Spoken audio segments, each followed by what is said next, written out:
Yeah.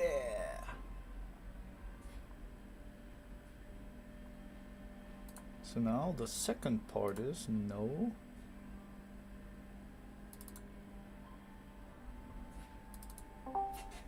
Hey there.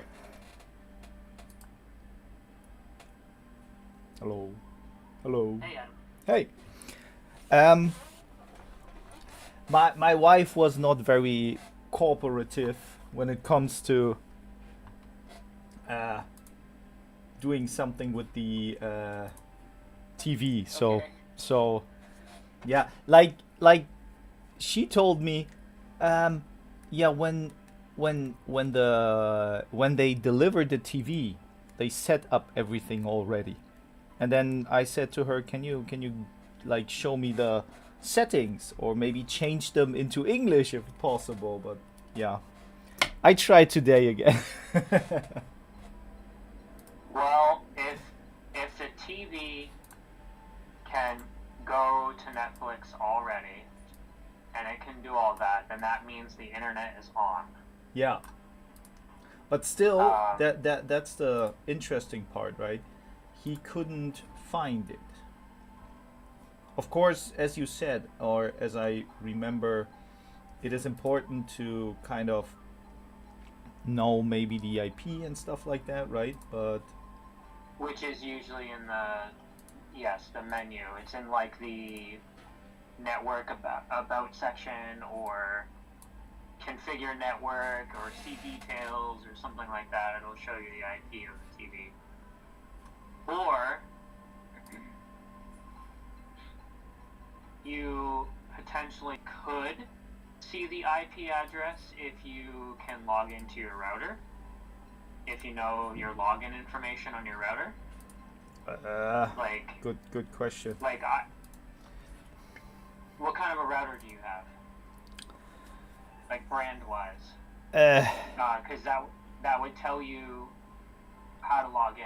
like I Like mine is a Netgear, so I go to the Netgear website and I see. I check. Oh, you gotta type in my browser.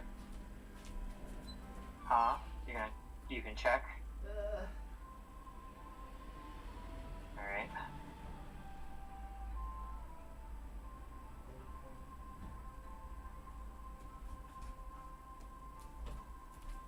So I only found two descriptions, NTT and Lcon. That's I but I'm not sure which one. I have two boxes. Which one of those is the, you know? Well, you could type in one of them and then Yeah. put router at the end of it and see if that pops up.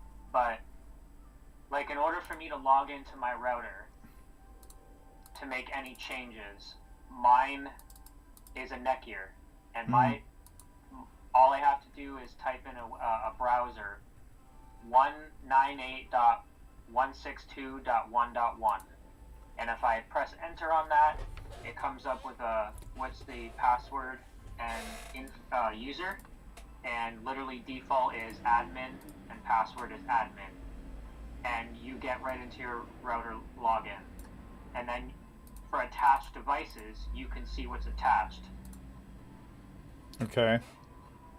So that's another ability for you to try and find the IP of your TV is just by logging into the router, because all routers have the ability to log into them, because that's how you make changes to your port forwarding and update your router and block specific devices from connecting to you. And Well, I will check again with the TV settings because as it was stated, you need the IP then of the TV to connect it via the option that you sent me, and I checked the option before, like the evening before. I also found that.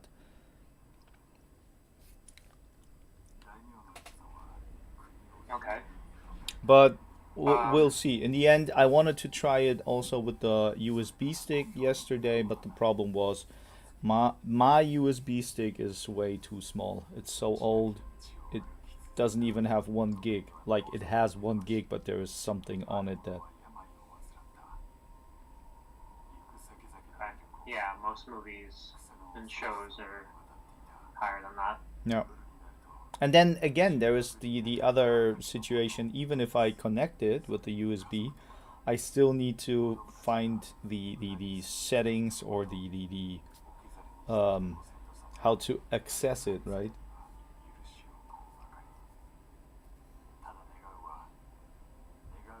Well, you. What about? Isn't there a way to hook up your PS5 to the network? Yeah, it should be connected already, right? As well. Yeah. Because I know with the older Xboxes, you can basically do like the media center, the Windows Media Center. Mm-hmm. I wonder if PS5 has that. Yeah. I wonder if it got something that you can just drag and drop on the network.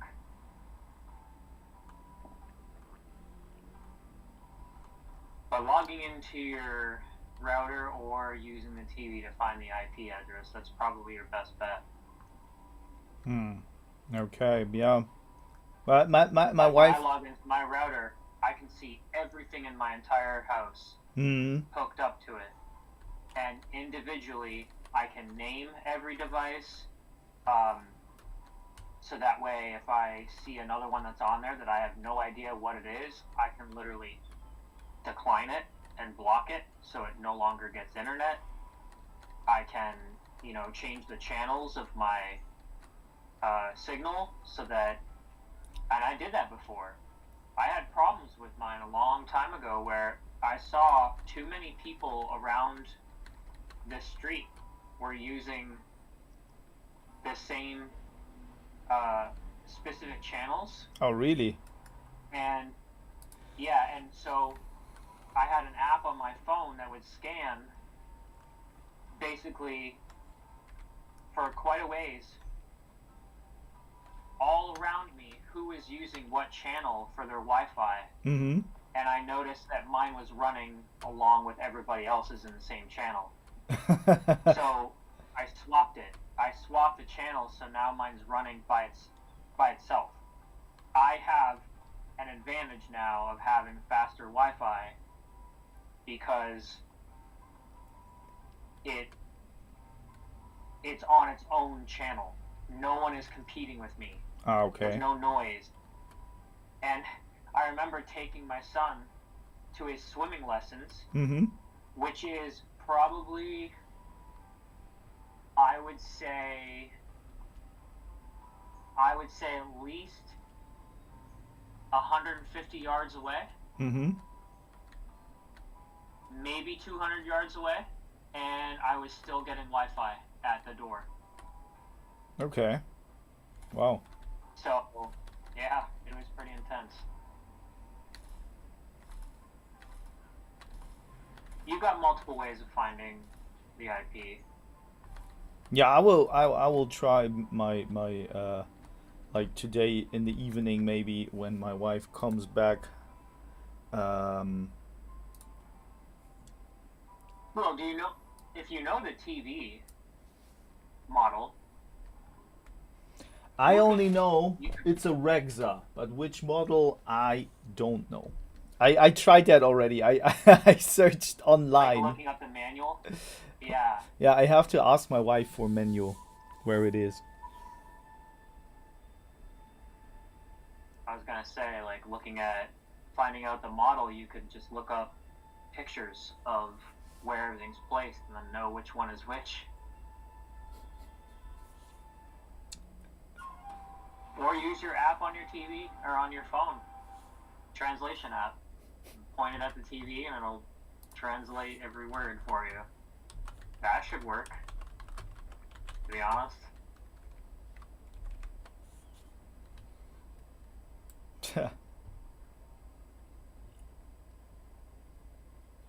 I use before? Yeah, I used a thing called Translate. Google Translate. Yeah, sometimes that worked well, for sure. Well, I think it would work fine for things like this, because it's just words that are, it's not like what you're thinking like on food, where it's not going to pick it up, because it's, saying things that might not work. But on a menu, on things like that, where it's literally just changing the language, everything should be the same. It should work. It should translate it. Yeah, But yeah, it's got a camera function. You just point it at it, and it automatically yeah. does it for you.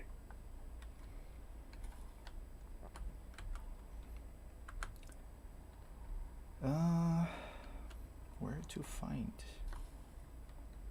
her?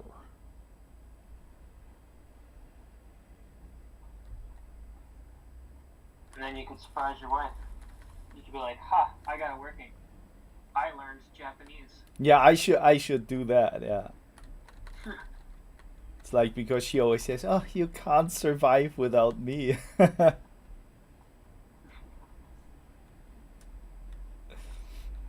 But the same thing was for her when she started to like, when we have been to um, Germany. She also like took a back seat, right? Sometimes she tried to say like one or two things in German that she remembered, and that's all. And I'm sure you do the same with Japanese, right? Yeah. Or have you given up at this point? No, like I'm lazy. That's the only thing. I'm basically, I understand like not word per word, but I understand pretty much the meaning often, because I pick up like two, three words in a sentence, and then it's like, okay. Right. Why did they, you see that? We played, like, you saw that game before, right? Somehow, Which, yeah, this one here, Sengoku Dynasty. They really changed the movement and everything. It feels strange, to be honest. At least they're working on it.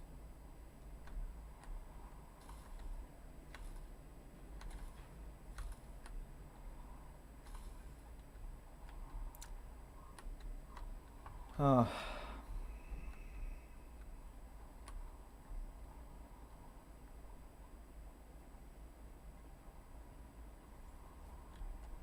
yeah, I definitely notice it. It's does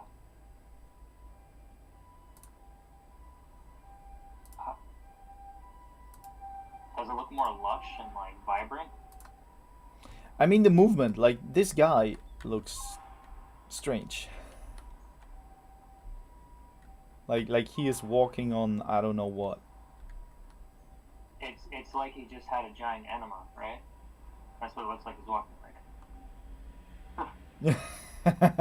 Yeah, that as well. I mean, he is stepping like sometimes inside the sand, and then sometimes he is like stepping, like floating on it. Strange. Mm-hmm.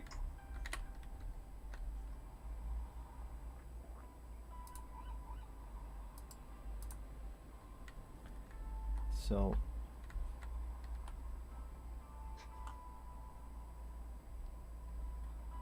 but yeah, he walks also like you said.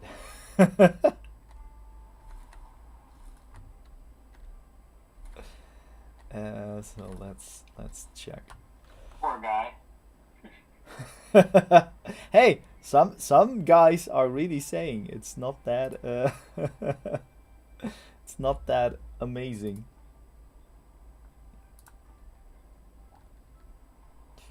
Handcraft and axe. Handcraft. Oh yeah, here we are.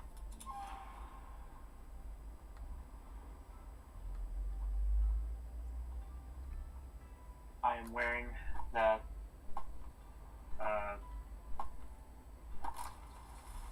Highway Hunter oil with a little bit of the baker oil inside of it. So you I smell like sometimes a walking donut shop. so you sometimes mix that up. I always mix, yeah. Like I'll find so I've got one called the Baker, Mm-hmm. which is I'm sure you've smelled what like a traditional Western donut would smell like. Okay. Well, it smells like that, but but subtle, not overpowering. It doesn't make you feel like all you're smelling is cinnamon. You smell everything. The vanilla. You smell like you're walking into a store that's baking fresh donuts. All right. And I mixed it with a little bit of that pumpkin one. But sometimes I'll do the donut one with a little bit of apple or lemon just to change it up. But I smell delicious. I really enjoyed the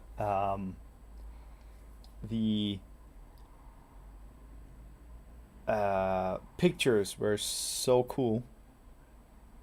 Yeah, they use a very famous artist named Jeff West. Mm-hmm. He's their artist for everything. And what they'll do, so this company's unique. Yeah. They don't just release a smell and that's it. Everything comes with a story. Okay. So what he'll do is he will send the artist the story. Mm-hmm. He will send the artist a bottle that's unlabeled of the smell so that the artist can smell it, and then he'll tell him what's in it. Ah, okay. And he'll say, I want this kind of a theme for this character, and that's all he gives him, and then the artist designs it. He will send the artwork back and say, this is what I envision for this character. Okay. And then they create it. So every year there's events that come out. Mm-hmm. So last year there was an alien invasion event, Yeah. and once a month a new character would come out, and it had a story about the alien attack, and it would have a specific smell and a scent, and then maybe 3 weeks later, a month later, the next one would come out, and it would be in stages until it gets to the final invasion. Right now, for their Halloween, they're taking their main scents that have been around for a long time, Yeah. and they're making them cursed so that it disappears from the website and turns into something else. It's mutating. Ah, And it has a okay. different smell to it. And then after the event's over, then it'll go back. It'll go back to being regular. And most of these scents you don't see again. They're gone for good. Like, you can't collect them anymore. You can't buy them off the website. So if you really want to smell the scent and you think you're going to like it, Mm-hmm. you can just buy it. I am a part of a Facebook group that allows you to trade. So if you don't like the scent, you can trade it Ah, okay. with somebody on the website. And yeah, I've done it probably, I don't know, maybe a dozen, 15 times. And you just, message each other and share each other's addresses, and you don't buy it. You don't offer to pay money. That's not what you're supposed to do. You just ship yours. You pay for the shipping to them, and they pay for the shipping to you, and that's it. All right. It's pretty cool. I have to admit that those kind of there was a rush or boom for beards, right? A couple of years ago, Mm-hmm. and it really created so many interesting brands, and you before that people also had, or men had beards, right? But they never took care that much of it, right? So right now, Um, yeah, like I can agree with you on that one. no. No, yeah, I do agree with Ah, you. okay. And now it's really, I have to admit that it is cool to have those brands and use them, because it gives kind of men a little bit of those of this cosmetic um, feel, right? Like that women usually have, you know. Well, that's the thing. Like, I sent you a picture. This is just somewhat of my collection. I have probably another 20 bottles of oil. Cool. But um, what's the difference between, you know, a girl that's got tons of makeup or tons of shampoo or body lotions and things, you know, Yeah, yeah. lipsticks and stuff like that? Well, with a guy, I mean, I take care of my skin and hair, Mm. but I've got a long beard. The difference between me. Oh, hold that thought. Hold on, I got a phone call.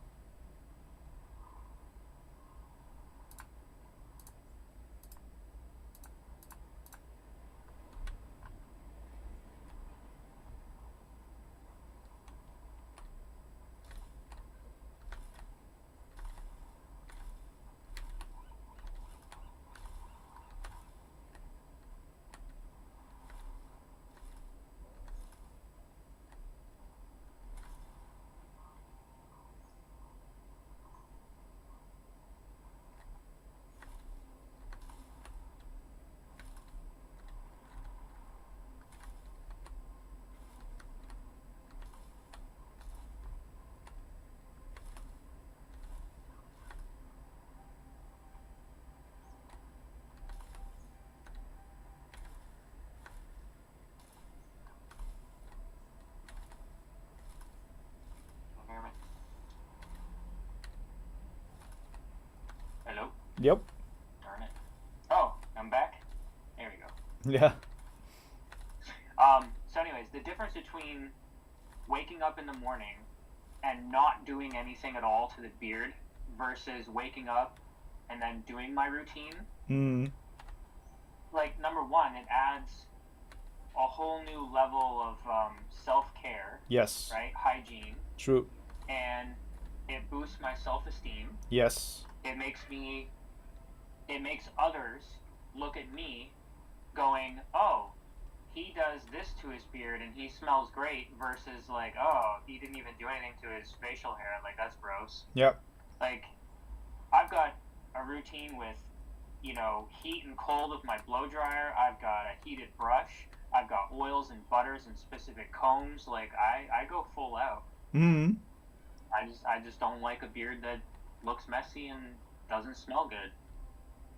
Do you know how many compliments that I've gotten just by like walking by people?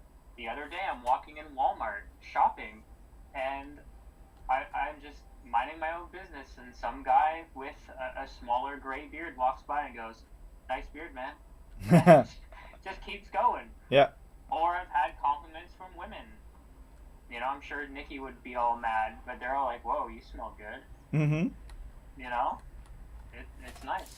And it's also the thing about it is that you kind of, as a guy, you don't have that many different, um, let's say, different possibilities to take care of yourself. You know, usually as a Yeah. guy, you don't need you don't use makeup or stuff like that, right? And all the other things. Like here in Japan, it's different. Even guys use makeup, right? But I mean, um, Really? yeah, some of them for sure. That's why they look also Are like you? they you really Are you when you starting to get on it, man? what? Is Adam using mascara? No, I have a like have a hard time to get used to using facial cream every day because I don't know. Sometimes I use it, then I forget about it, and then I use it again a couple of days or weeks later. You know. Yeah. No, that's also something that we can kind of use, right? Yeah. And Hello, dear. We were just talking about hygiene and Hi. all that. hello. Hello. She she has more shoes than I do Yeah. and way more clothes than I do, but I think I might be up there with beard products over her makeup products. I see. I might be there. I don't know. I think I still have more makeup, but I think you have more beard products that you actually use. Like I have a lot of makeup Correct. that I don't use. Yeah. Yes, I would agree with that. You might have more, but I definitely I use these on a regular basis. Like Hmm. Yeah, like I have a rotation. I pretty much have my go-to makeup that I wear, like that goes with everything. Yeah. Like one this- day I'll smell like cookies, the other day fruity cereal, the next day like some earthy cologne. Well, It's like random. I have like a rotation with my lotions and my body wash and stuff, Hmm. but my makeup, like I'm usually pressed for time in the morning getting ready for work. So I have like a go-to makeup routine that just goes with every single thing that I decide I want to put on. Hmm. So that's normally what I wear. Like if I go out on the weekends, then I may dive into something I haven't used in like a year or something Yeah. like that. Yeah. But I have a lot of shower stuff. I have a lot of bathroom products, but a lot of them just don't get used. And the thing is also like I don't mind, but I sometimes now I check like when my wife bought some her usual makeup brand, and I'm sometimes shocked like how much that is, right?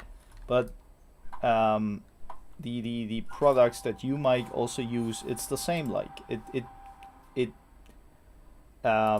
adds up, right? So it's Well, like so if I go and buy now, here's what's cool about this website that a lot of other websites don't do. mm-hmm. Number one, the website that I buy from, most of the time, like 95% of the time, they are the cheapest on the market. Yeah. They, for $38, you get a 4-ounce tub of butter Mm-hmm. and a 1 ounce little bottle of the oil. The 1 ounce little bottle of oil will last me, if I used it every single day, will last me like roughly 3 weeks, almost to a month, Okay. depending on how heavy I need the oil. Some Mm. days I need it more than others. The butter will last a really long time. And what's Like, the that'll last difference me- between the oils and the butter? So the oil is meant to go on your skin. Ah, So okay. you put it in your hand, you rub it together, and then you go up through your beard with your fingertips and massage it into your skin. Then when that's done, the leftover you can like drench the rest in your hairs. Mm-hmm. Then the butter that is used to only go on the hair and nourish the hairs and keep them soft, but you don't put that on the skin because that will clog the pores. Ah, okay. Yeah. That will last a lot longer because you don't need as much, and you get 4 ounces of it. So for the price, you get quite a bit, Mm-hmm. and they're just so damn good at making really good smells that it can get addicting. But I guess so. Yeah. Like there are sometimes things like last time we have been to the body shop here, and they also have quite nice smells. So sometimes, what did we smell on? We smelled on something with strawberry or something like that, and it smelled like really you want to bite into it. You think you can eat That's it. how my beard stuff is. Yeah. That's shocking, but also cool. Yeah. I don't know how. I have no idea how they can make these fragrances that are like safe on your skin Yeah. and then smell so real and also mimic what they're trying to go for. Yeah. Like, I literally have one that smells like fruity pebbles in a bowl of milk. That smell of you smelling over the bowl Yeah. of fruity pebbles and milk, I literally have that smell. And I Okay. don't know how they do it. It's incredible. Bless you. Nikki's favorite one of me is the one that smells like the donuts and the baker. She really likes that one.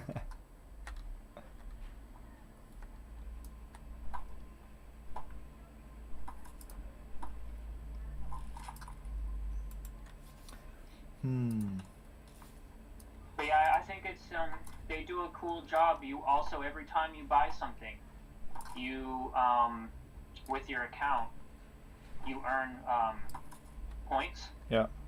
and every certain amount of points you get coupons, you get money off, you can put it towards things, you get a tier system. Mm-hmm. You have a certain amount of time that you have to spend money, and then once you reach it, you lock yourself in, and then you start accumulating more.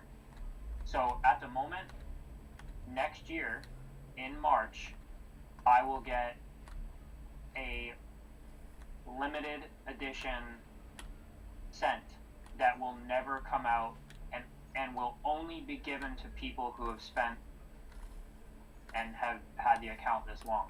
Ah, I see. So I'll get something special that no one else will ever get. It won't go on for sale. It just, who knows what it'll be though. But I like how they do the seasonal things, and you can stock up when they go on sale for 50% off. But, traditionally, I believe my favorite scents are probably not Christmas, but probably Valentine's Day. Okay. That area, because they've got a lot of cologne stuff, Cologne. and then cologne kind of styles, Yeah. and then probably now, summer and fall, they've got some cool stuff.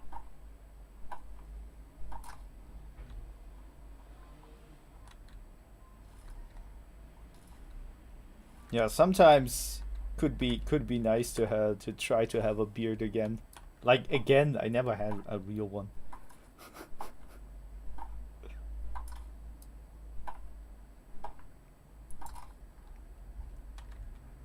Only because of the product. That's why I ask if they have also other stuff, but probably, as you said, they should have because If you decide to start growing a beard and you want advice, let me know. I'll tell you how to counter all the different. Oh, my beard is itchy. Nope, that can be solved. Everything can be solved. okay. Yep. The only thing that can't be solved, I mean, you can work with it, but, is your beard curly? You really can't do a whole lot about that. You can Okay. straighten it, but the next day, as soon as you put water to it, as soon as you shower, it just goes back to that way. And then the other one is genetics. Yeah. How does it grow? What length will it go to? It's all genetics. I guess that is one thing that I always thought I don't have like a thick uh, beard growing or a like I don't know. I only have it like very light, and my hair was always not hard, really soft. I mean, that can be a good thing. Yeah, I know it comes to kind of to the other person as well, right? To your partner or something, that it doesn't kind of Well, it hurt. just depends. It depends on how long you want it to go. If you want it to go like mine, you just let it go, and you have to get over the awkward phase of Yeah, that's the how it thing. feels and looks, Yeah. and you just keep going. And then during that time, you do it the best you can with maintenance and um, but if you just want to be a certain length and you go and keep getting regular trims and all that, then you can use products. Yeah, Use that's balm to keep little hmm. flyaways, got a little more wax in it, so it keeps them closer, and then you can get all the smells, and you just put in the oil for itchiness and good skin health, and then use any other product you want and smell good. That is exactly like I personally wouldn't want to have a long beard like you have, right? That's kind Mm-hmm. of that's just something that is in this case you can say not quite my style. But Yep. like a shorter but thick beard sounds pretty interesting for sure. Work with what you got Yeah. and make it. Uh, I can tell you that you can ask Nikki. Um, I mean, she has felt my beard when there's no product in it in the morning, Hmm. but it's kind of not a it's not a fair thing to ask. Like, oh, you felt it like kind of straw feeling, and because I always have product in it, and even overnight, and when you wake up in the morning, Yeah. there's still gonna be a little bit in there left over. Yes. So she's never felt it truly unmanaged. But you can ask her. Like my beard, even when it's really soft. My skin is very soft, Hmm. or my hair is, and that's the products. That's the oil and the butter, and that's all that doing that. But you also have to take care of it in the shower. Yeah. Like you have to use. You should never ever use regular head shampoo on your beard. That destroys your hair and causes issues with itching and flaking, and you should always use a good quality beard wash and make sure it's gentle.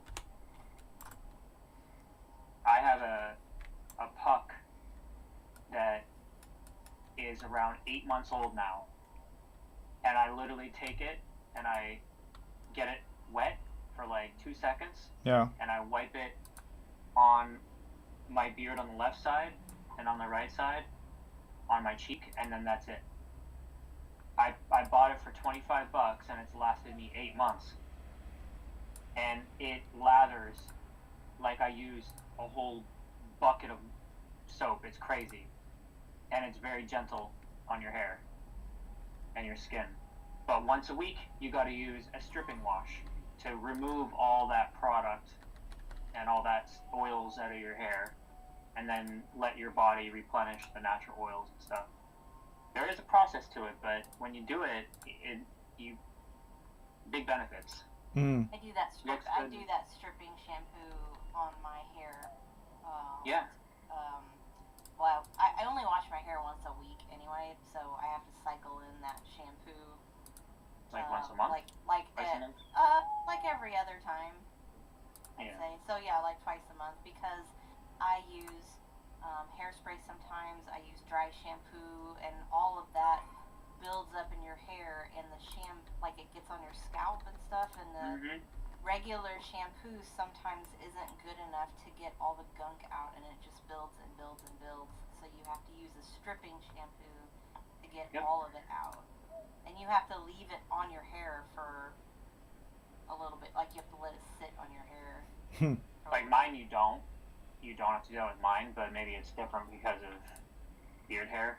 And it would make sense because it's more, beard hair is more susceptible to damage, and it's on your face. But the one I've got is deep cleaning, and you just have to rub it in and that's it. Wash it out, and you can tell once you come out of the shower, you can tell that you used it. Your hair feels different. Okay. But yeah, you got to do that.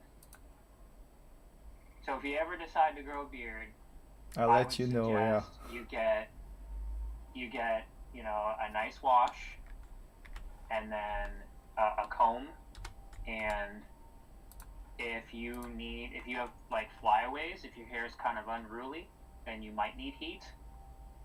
If not, then you use a balm, which has a little more wax in it, and that's it. And oils. Just depends on how far you want to go.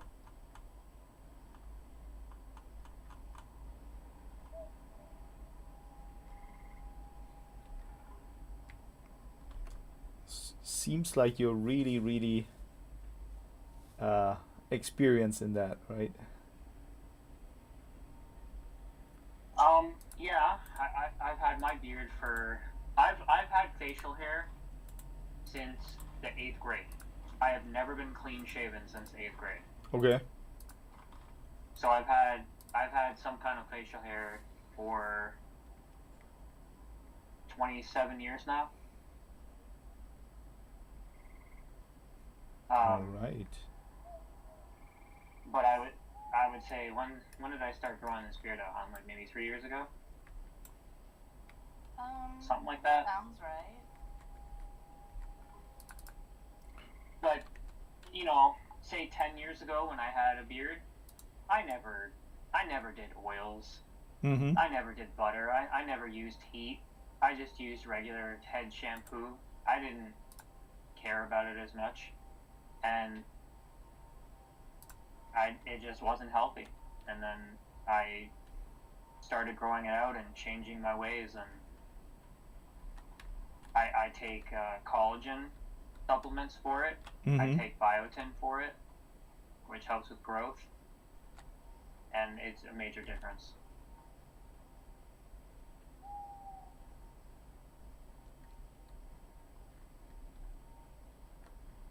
I'm pretty big into it, but it boosts my confidence, and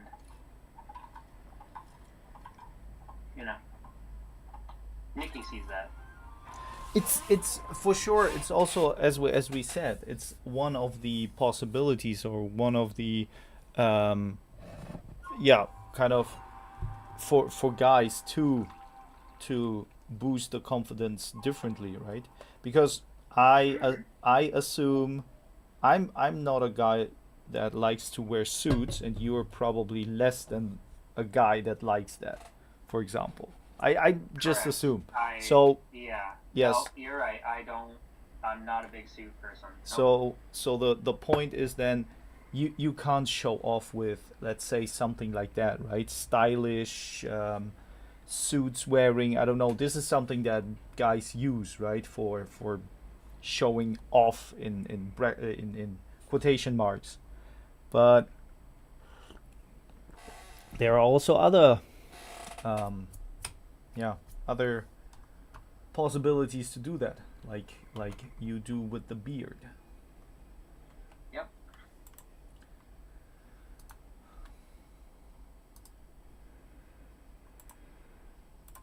And you know what? It is money. I don't spend money on clothes for myself and shoes, and there's a lot of things that I've cut back, obviously with the economy and everything. Yeah. But my hygiene is important to me, and I know Nikki knows or likes that in me. She likes that hygiene is important for me. Yep. So she appreciates that, I should say. Yeah, Pretty sure she wouldn't want me walking around with a beard just kind of like frizzed everywhere and me not showering and not caring. I don't think she'd find that attractive. No, that would be a huge turn off.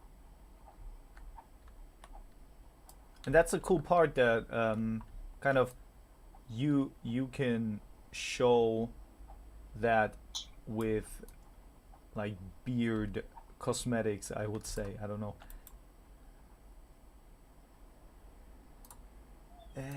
Why? Yeah, I've had doctors at doctors' offices will stop me and be like, "Hey, what products do you use? Where do you get your products?"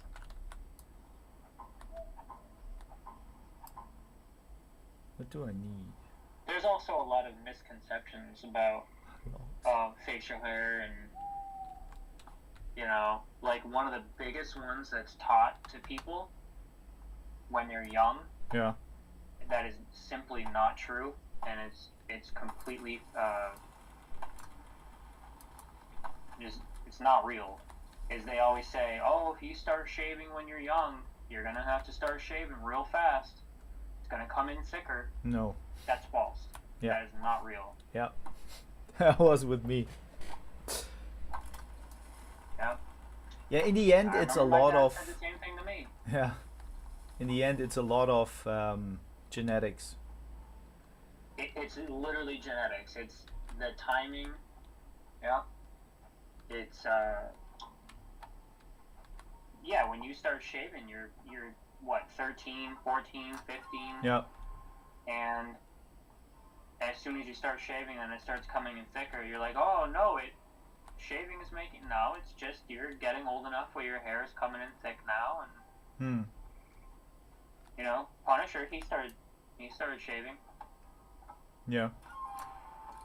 He just came to me and was like, "I want to start shaving," so I got him his first razor and shaving cream and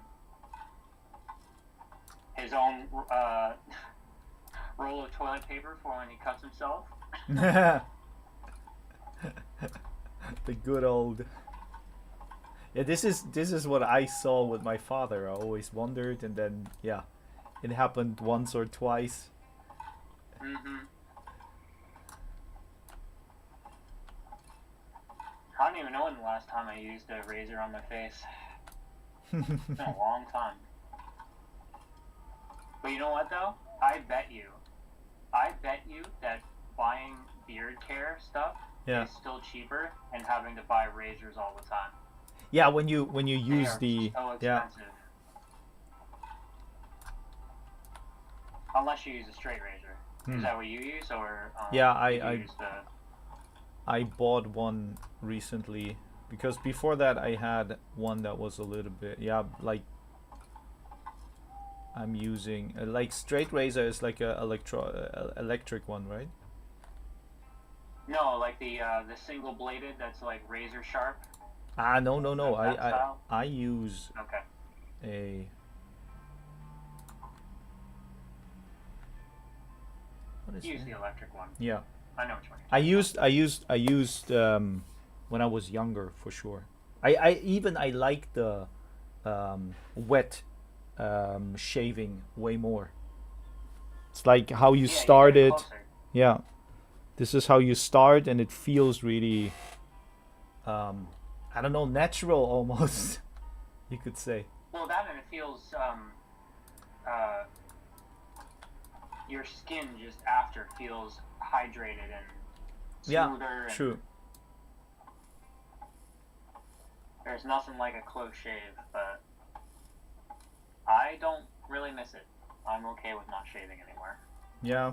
I just do trims. Like I remember one time one of the what was it? When I was like 18 or something, the workout instructor or something like that in my gym, he said like, yeah, like I don't I don't shave my chest anymore. It's like one day, one day, and then it's back, kind of. And it's I was a little bit surprised because that wasn't the case for me. But yeah, now it turns quicker into hair on the chest. Yep. So he stopped, and I think someday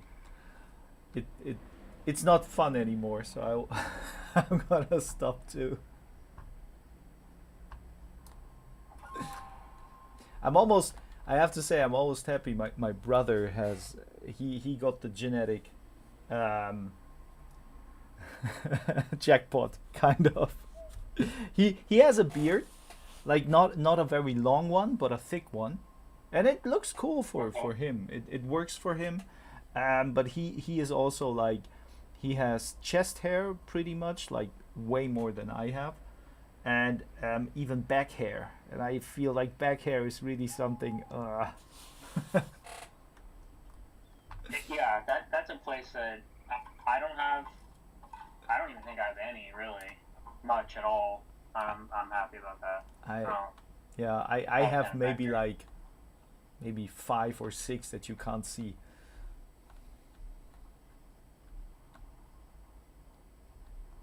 Oh, Kamen. How is Hearts of Iron? It's a little bit complicated, it looks like, Kamen. But which faction is that?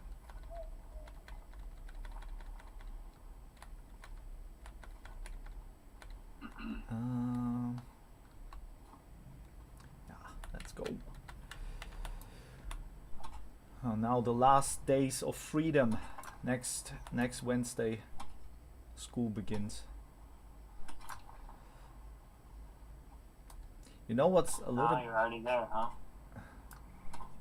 What you mean? You're already there, huh? Like vacation's almost over. Yeah. But this time it was almost 2 months, so amazing. And also a little bit, how to say?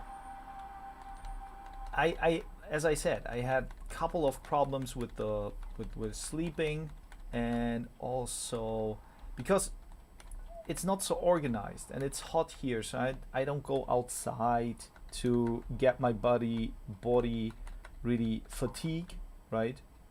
So that changes a lot of Are you getting like sun every day, or do you take like vitamin D and D3 and stuff to make up for that? to be honest, over this time now, not really, no. No. Like I went, like I have to say it didn't, for sure it didn't affect my mood in this case, right? But I sometimes go out with my wife, right? But that's not often. Maybe like once or twice a week. But it's really, it is just too hot. I don't want to go outside. I had to go to the school on Thursday, and it was just like you could see all the new colleagues that were there. They're like sweating. You can see that on their clothes because it's totally different than in Germany, and most of them came from Germany, right?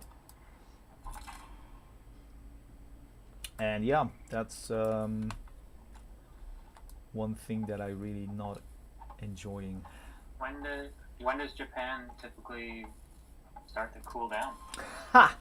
Like next month? To be honest, for me as a middle European, Never.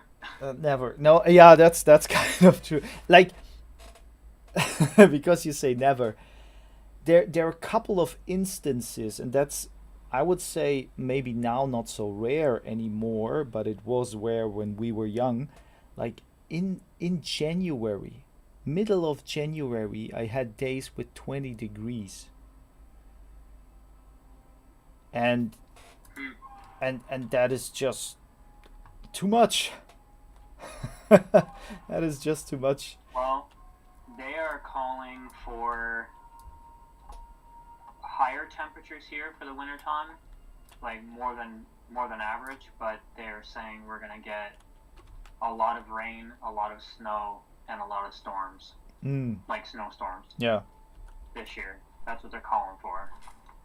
But I'm a little bit surprised about that because I know when you go inside of a like landmass, right? So America in this case as well, or the continent, it's the same like in Poland. We almost don't have any input from the sea, right? So no warmer winds or something like that, or the Gulf of Mexico doesn't arrive in Poland. So there was usually snow.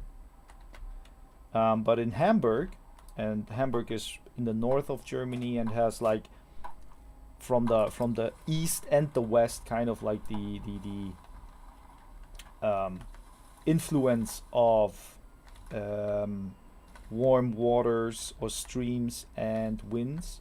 So there is not that much of a snow or snowy situation. But back to the topic of when it cools down. To be honest, I would say again when it's really where you can say it's okay-ish is maybe middle or end of October, and then you still have like days with 25 degrees, and sometimes it's even colder, but the sun shines so strong that it feels like more. So I would say that it turns cold November. There you can feel the shift really. Otherwise, now they usually say like spring and fall are the best times to go to Japan because it's not too cold, not too warm, and that's the best time. On the other side, I like the cold, but here in Japan, those houses, as I said like before, I think, are not they isolated. can't handle it. Yeah, Yeah. they're not isolated. So basically, it is freaking cold here inside, and you don't have heating. Usually, there is no heating inside, so they try to help themselves with other. Well, your version of heating is just gaming all day, because then your computer will pump out tons of heat. I thought That's what so, you just have to do. Mike. I Yeah. thought so, but that's just not the case, unfortunately. No, I really thought so. Um, and then I noticed that I'm sitting here sometimes and really need to put on what is it? Like I have gloves on. I'm here like with 3 layers I've of seen your gloves. gloves. Yeah, Yeah. like a robber. Well, I get the glove thing. I have to wear a glove on my right hand because of the injury. Yeah. I have to wear one. It'll be soon here, probably in maybe a month and a half, 2 months. I'll have to wear a small glove Okay. through the day. Because of the Just cold. you know. Um, it's combination of cooler and also I have low blood flow, Mm, so blood circulation, so yeah. it just makes my hand feel a lot colder, and then it hurts. I think I have the same because without any doubt, I sometimes even have cold feet in the heights of the summer here. So when I don't move, especially, I have really cold feet and hands then in the summer. And my wife is the complete opposite. Oh, yeah, Nikki's the same. She's a furnace, Yeah. both in the wintertime and in the summer.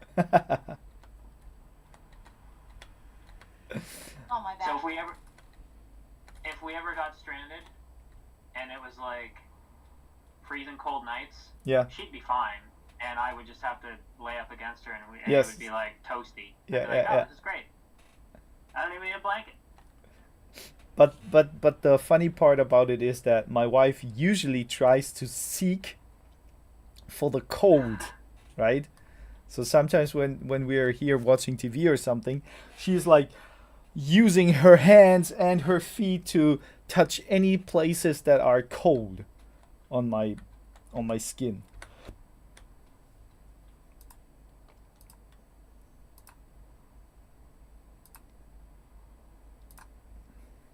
This is a PG-13 channel. We can't go X-rated. Yeah. I tried.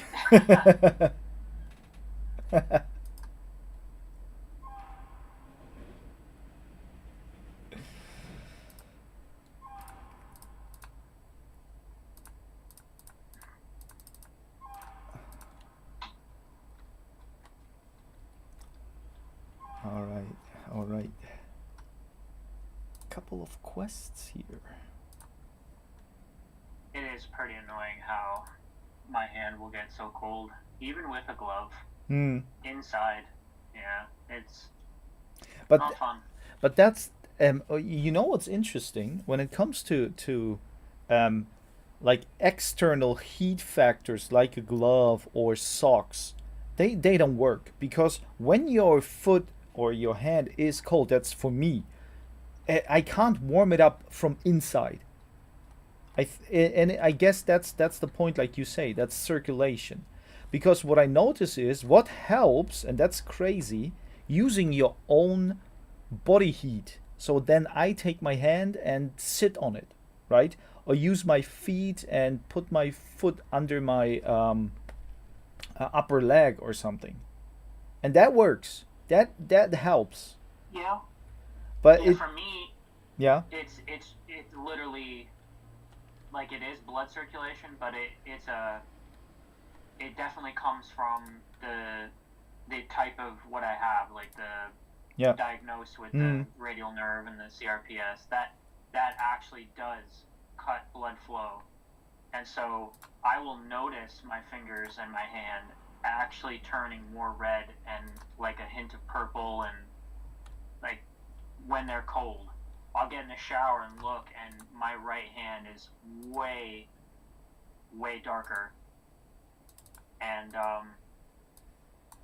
for me, it's using it, but that will warm it up if I use it. But then at the same time, that's when it starts to make it more sore because it's already stiff, and then it hurts more, and then I've got to use it. But I have to. If I don't use it, it just gets worse. mm.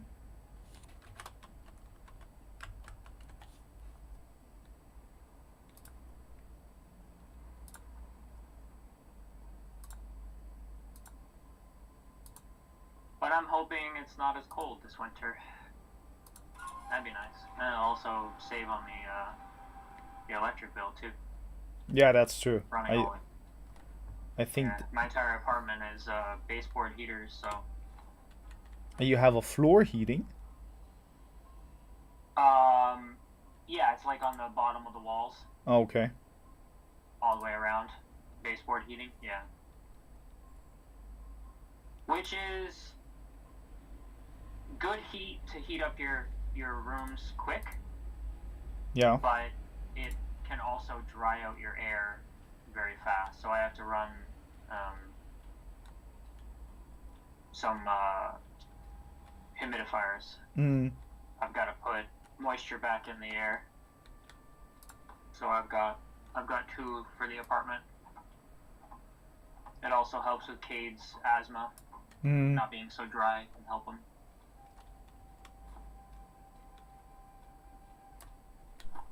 Like inside the apartment in the wintertime, it'll get down in like the mid 20% humidity inside, which Okay. is pretty low. So I'll raise it up to like 35, 40. Adam, I have a gaming question for you. Yeah. Are you going to play Wukong? I wanted to play it, yeah, but I was waiting maybe for the Mike's site. It looks cool. I've seen the cinematics for it. It looks pretty cool. Um, what I like about it is that it is probably not the typical Dark Souls title. It is more arcadey. Mm-hmm. So I definitely want to look into it. Yes. Okay. And he'll stream it. Yeah. Probably yes. But yeah, in general, yes. But I I don't think he's know. waiting for the new Hello Kitty game to come out too. He wants to play that. Hello Kitty Island Adventure. Yeah, How many? it's one of his favorite titles. I need a log. Okay. I I think I will be waiting for the rest of my life for oh, what's that game I've been waiting forever to come out? Look at my wish list. I know she's getting excited about that Inzoi game, the Inzoi? Sims Yeah, style. it looks and actually my computer was having a little trouble running it. I know. So I may Well, I may have to do it, an upgrade.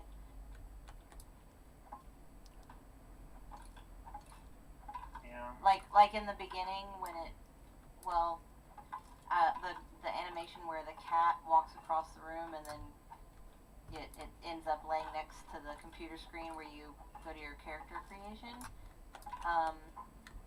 It froze. I didn't see any of that and it just kept stuttering.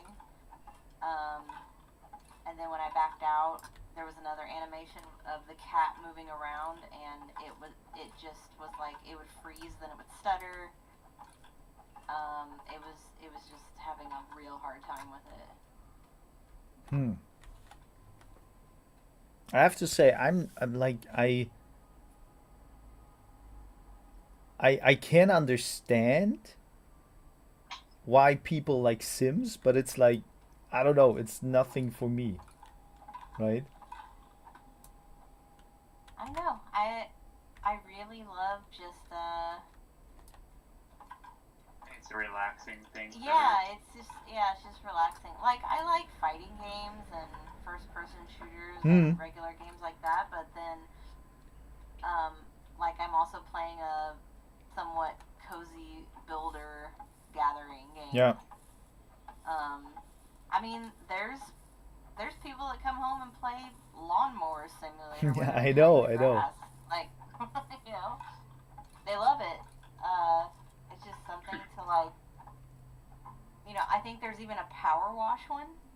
It's a power There wash is. simulator. Cade plays that. Yeah. Yeah. So just like, I think it's just because you have total control over the NPC's life. Yeah. Like you can tell them what to do. You have total control over it, and it's fun.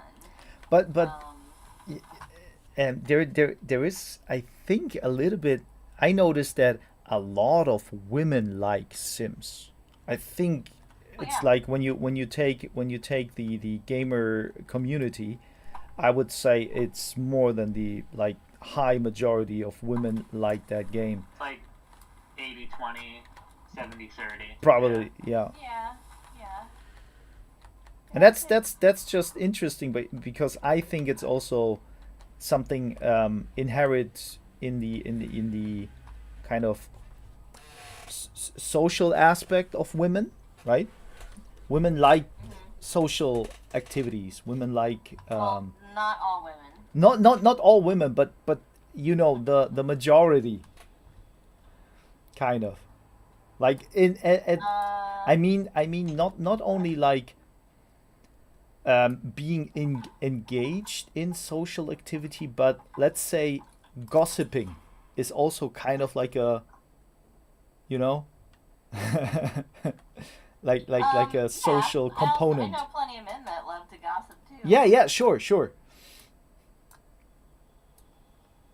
I was always But I when yeah. you think of social events and gossiping, like it's a stereotypical women trait, right? Yeah. also And think for those Sims games that it's possible that men definitely play it differently than the women. The women are like, all right, let's make this room here. I'm going to put this couch here. It doesn't really match the wallpaper and all that. And the men are like, I'm going to make this room here. I'm going to put someone in it. And then I'm going to put this furnace right here. And I'm going yeah, to start the room on fire. Let's see yeah, what happens. yeah. That is probably very, very much true. I I mean, was I won't watching confirm or deny that I've ever done that. I was watching a streamer, a TikToker. She streams herself like playing Sims, Mm-hmm. and she had like her whole bottom level was a prisoner room, Okay. and she had cubicles, like basically like prison cells where she was holding other Sims hostage, and she would just like only feed them like once a day. Like she would keep them on like the brink of death, like just really morbid. So you also have people like that. Yeah. That seems fun. Or she'd do things like she'd let one of them go swimming and then take up the ladder so they couldn't get out and they eventually drowned. All right. So playing like that brings people joy, I suppose. Probably. Yeah. It also helps you realize who's a serial killer and who is not.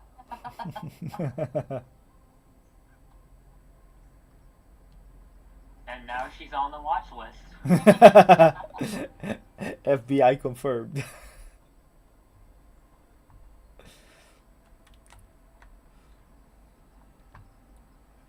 Hey Adam, did you hear that RFK, the other candidate that was running for president, he stepped down and he endorsed Trump now? No, I didn't. I only Yeah. saw something today in the Japanese news, but only saw it because I shut it off. And there was something about this The Kennedy, right? This RF, is that yep, Kennedy? Yeah. Mm?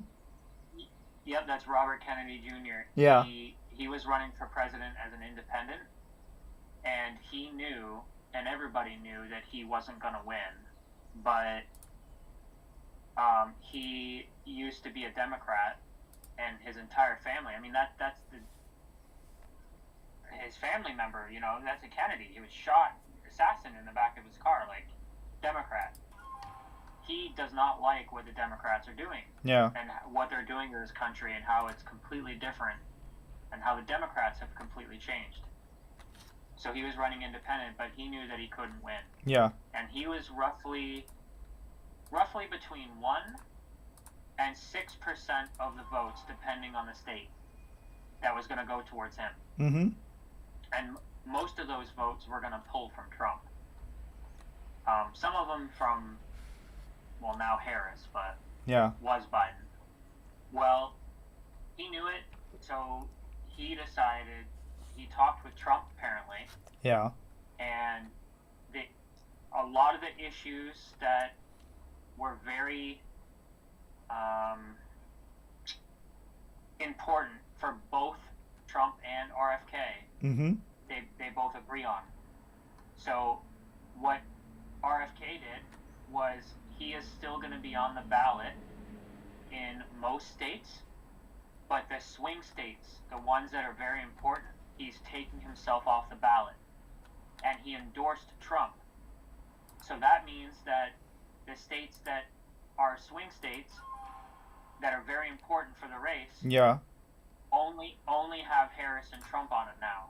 Oh, okay. And because RFK is endorsing Trump, anybody in theory who was voting for RFK is now going to vote for Trump, which means now Trump is in the lead by a considerable amount, But would you like a lot. but would you say that? I mean Yes, people so because yeah. th- the issues that nobody wanted to vote Democrat and nobody wanted to vote for Trump, but they were voting for RFK because he has certain values and certain things that he cares for. Mm-hmm. He is going to now, if Trump wins, RFK is going to be in Trump's cabinet. He is going to be doing something for Trump. Yeah. And the issues of clean water, cleaning up, the healthcare system, and sickness and medicine, and things that are really dear to Robert Kennedy Jr.'s heart, like what makes him him. He gets to do that. He's still going to be able to do that and help Trump get those things done. And also, he's 70 years old. Ah, so okay. He's only got 10 to 15 years left. Yeah. And if he can't win presidency, then what can he do? Well, the next best thing is to help somebody and also implement changes to make the world better. And in his case, America better. So he endorsed Trump because he doesn't want the Democrats to win, because he knows bad things can happen. So he endorsed them, and that should help. He may not get all the votes over to Trump, but it's certainly going to give quite a bit over to Trump now. Really? So yeah. Go ahead. No, I just wanted to say, because I'm watching one of the YouTubers that is doing a lot of politic news, and it's, first of all, it's really interesting that I can talk with you about that, because otherwise I would know nothing, because I'm not interested in politics that much. But it is interesting to listen to it and know what you're talking about. So now, because before that it was that it seemed like, I don't know exactly, but it seemed like that Trump would have a hard time to win, right? Wasn't it? No, see, No? that's the thing. That the media was Okay. lying Yeah. basically to everybody. Okay. They're putting out all the polls to show that Harris is winning, Yeah. but in reality, she wasn't. Ah, okay. And the reason why is because of how the votes are done. Okay. They are done by electoral college. So it depends on what part of the state it's the masses. So look at New York. Mm-hmm. New York City is Democrat. Yeah. Everywhere else in New York is Republican. Okay. But because there are more people inside the small city of New York City compared to all of New York, Mm-hmm. it turns to a Democratic state. Uh-huh. But So it's still like the that people everywhere. would, yeah, but the other people would still vote for Republican, right? The others. So what's happening is it goes by that kind of a style for all the states. So even if the polls are saying that, oh, it's showing this Harris is winning, it goes by what each district has the amount of votes for, and they all add up, and the president, whichever one, only needs 270, and then they win. And every single YouTuber that does their own independent polling Yeah. shows that Trump is demolishing her. Okay. Like literally every single one of them, as of about 2 hours ago, Yeah. after RFK made that decision, they all updated their polls and said that Harris is on track for having the lowest amount of votes in history for a Democrat. I see. Okay. Yeah. And it's also, there's a lot more of reasons why. You know, one of the biggest reasons, and I know you don't follow it, but I can tell you that. Do you know about the Democratic and the Republican conventions that they have? Not really, no. Every presidential race, right before the election, Mm-hmm. the Republicans have their own big event for 4 days, and then Democrats have their own event for 4 days. Okay. And this is where they nominate, officially accept the nomination to be president, and the official exception, or the vice president accepting the nomination, and it's where anyone, guests can come, Congress people, they all support and show why they're voting. Mm-hmm. For who? Yeah. The Republicans talked about policy, what's going wrong, how they want to fix it, what they can do to fix it, all that kind of stuff. The Democrats, all they did was just basically shit talk Trump.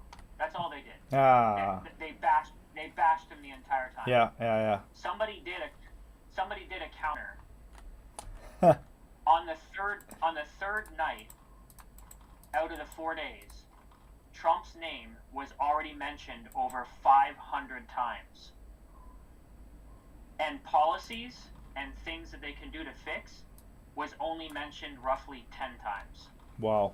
In 3 nights. And in this kind of politics state. Side, yeah, sorry. Yeah. I was just going to say, on the flip side, Republicans only mentioned Biden a few times. Yeah. And the rest was all policy and you know, what's going wrong. So, what were you going to say? I wanted to say that this is exactly what you as a voter and as a citizen of this country, you don't want to hear. You want to hear what is going to improve, what you want to work on, right? You don't want to kind of like listen to what kind of person Trump is, because you know that already, kind of, right? And that's the point. Like we talked about it, that I think you agreed on it, and a lot of like also YouTubers and stuff like that agree on it. Trump has its bad sides, but he is probably gonna try to solve the problems that are right now there, right? With the economy and other right. Important things, right? And that. Well, yeah, I would agree. Yeah. I mean, right now it doesn't matter how you think about him in this case, but as a normal, let's say normal citizen in this case, you right now want to have it improved. You want to have more money in your pocket, or the food prices go down or something like that, right? You don't want to listen to what Biden messed up, because you know that already. You're living in the state of what happened.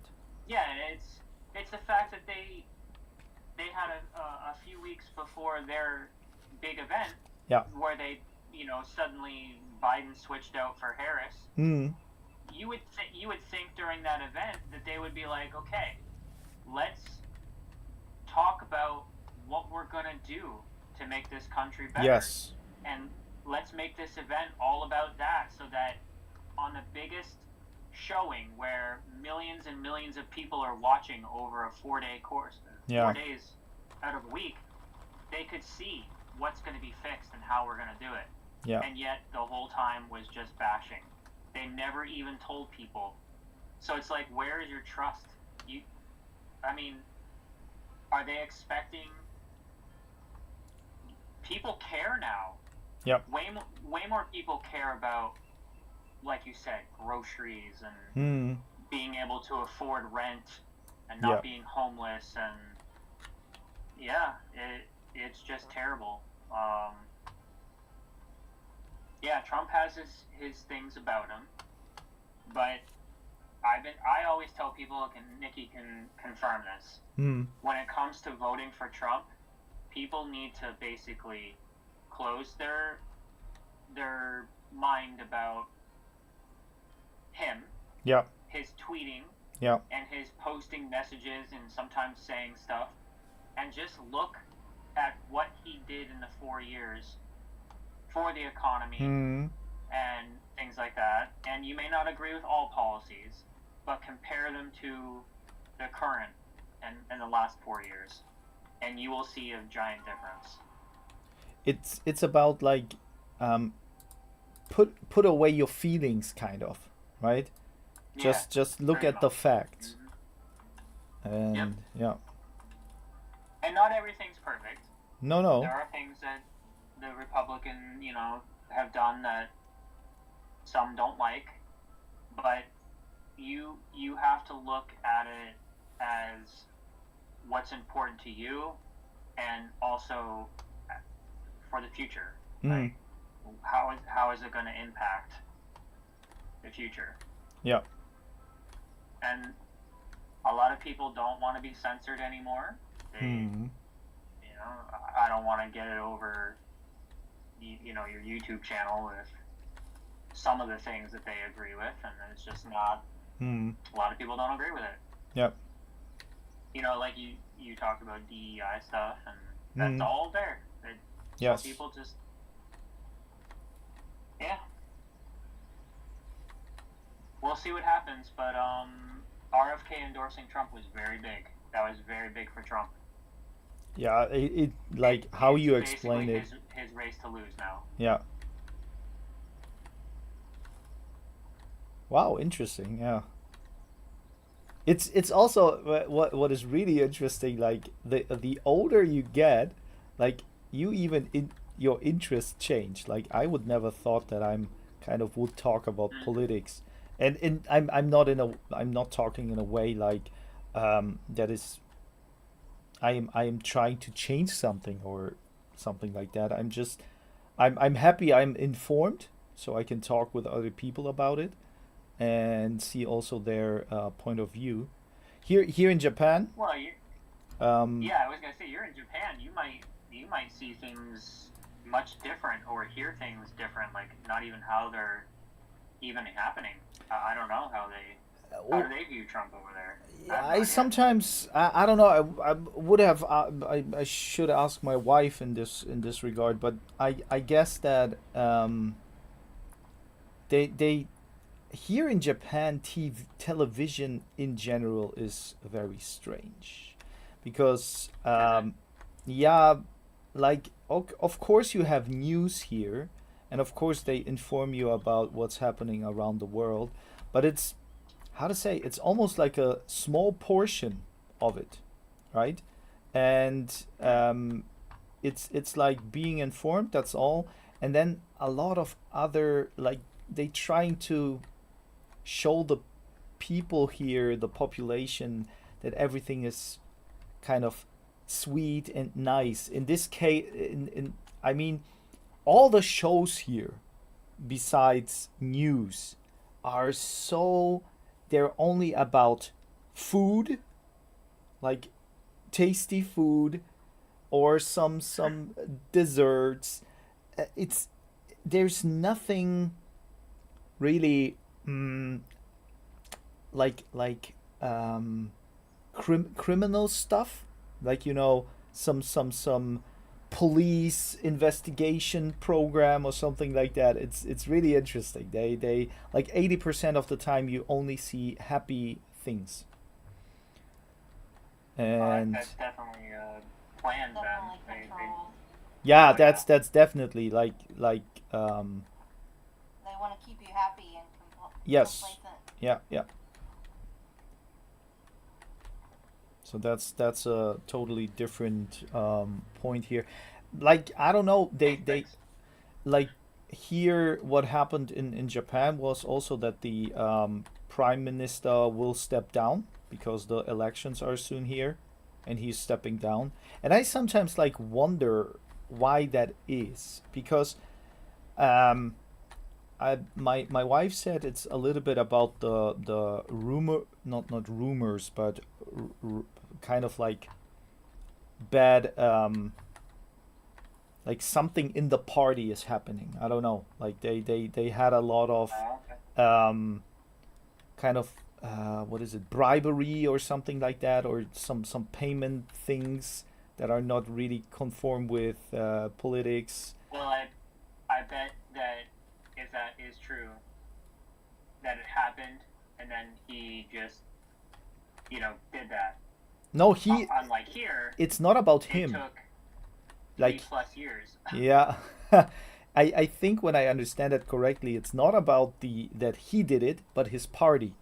So that's Ah, one of the things that he thinks like maybe his state now, right, is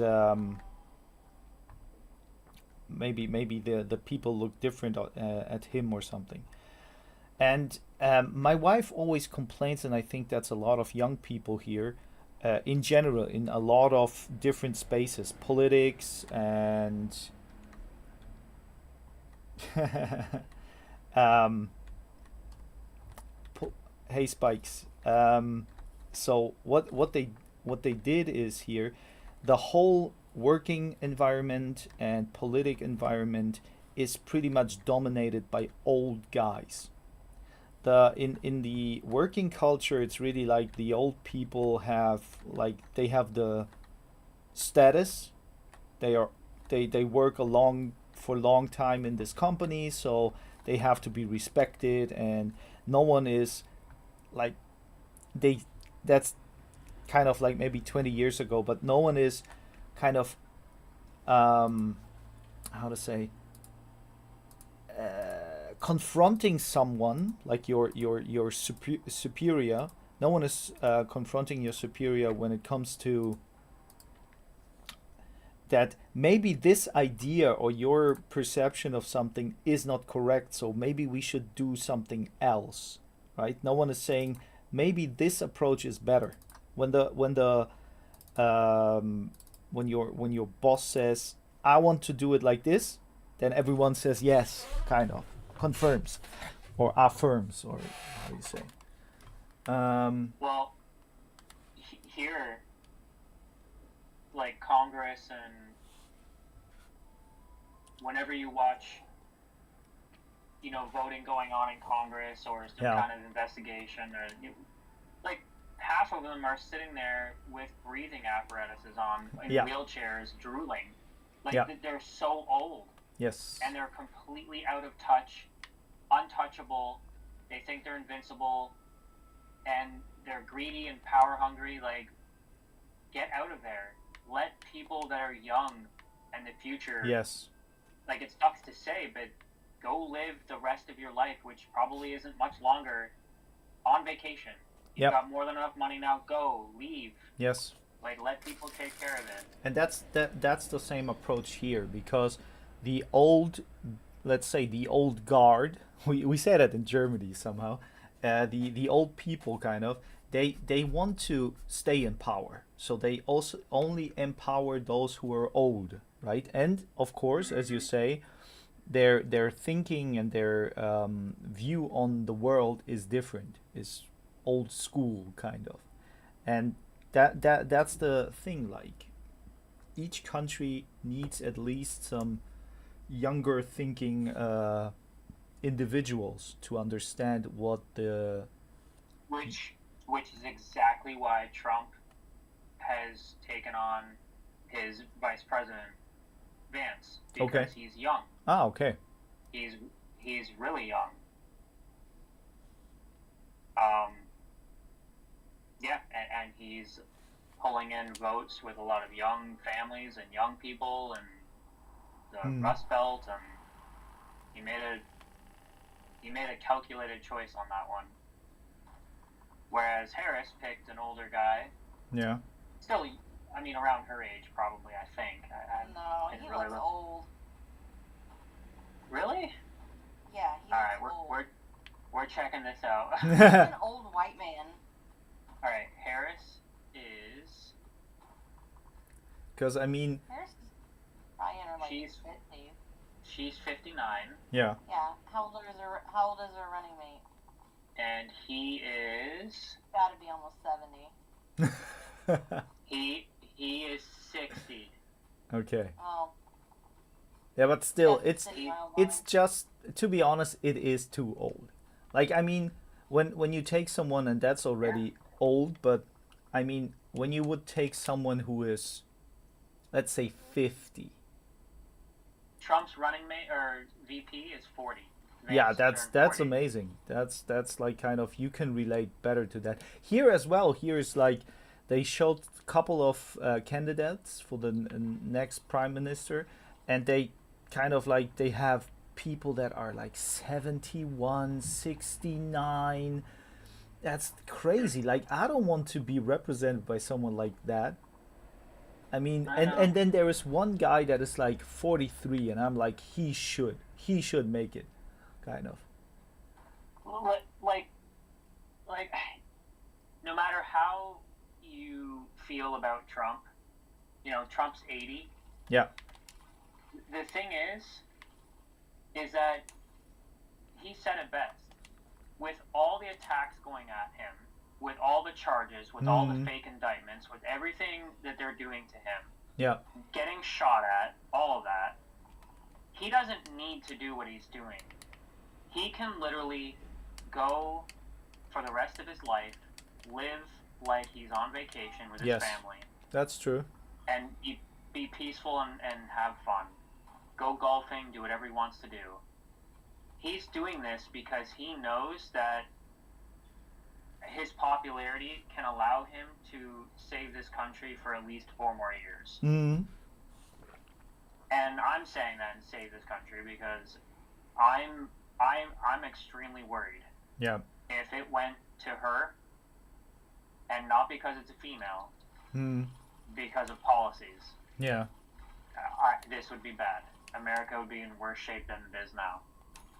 And I mean that. Like, I do not think it would be a good thing at all. Do I agree with everything with Trump? No, No. I don't. Yeah. But that's going to be like that with every single president candidate. Yeah. Of course. You have to pick who you think is better. Mm.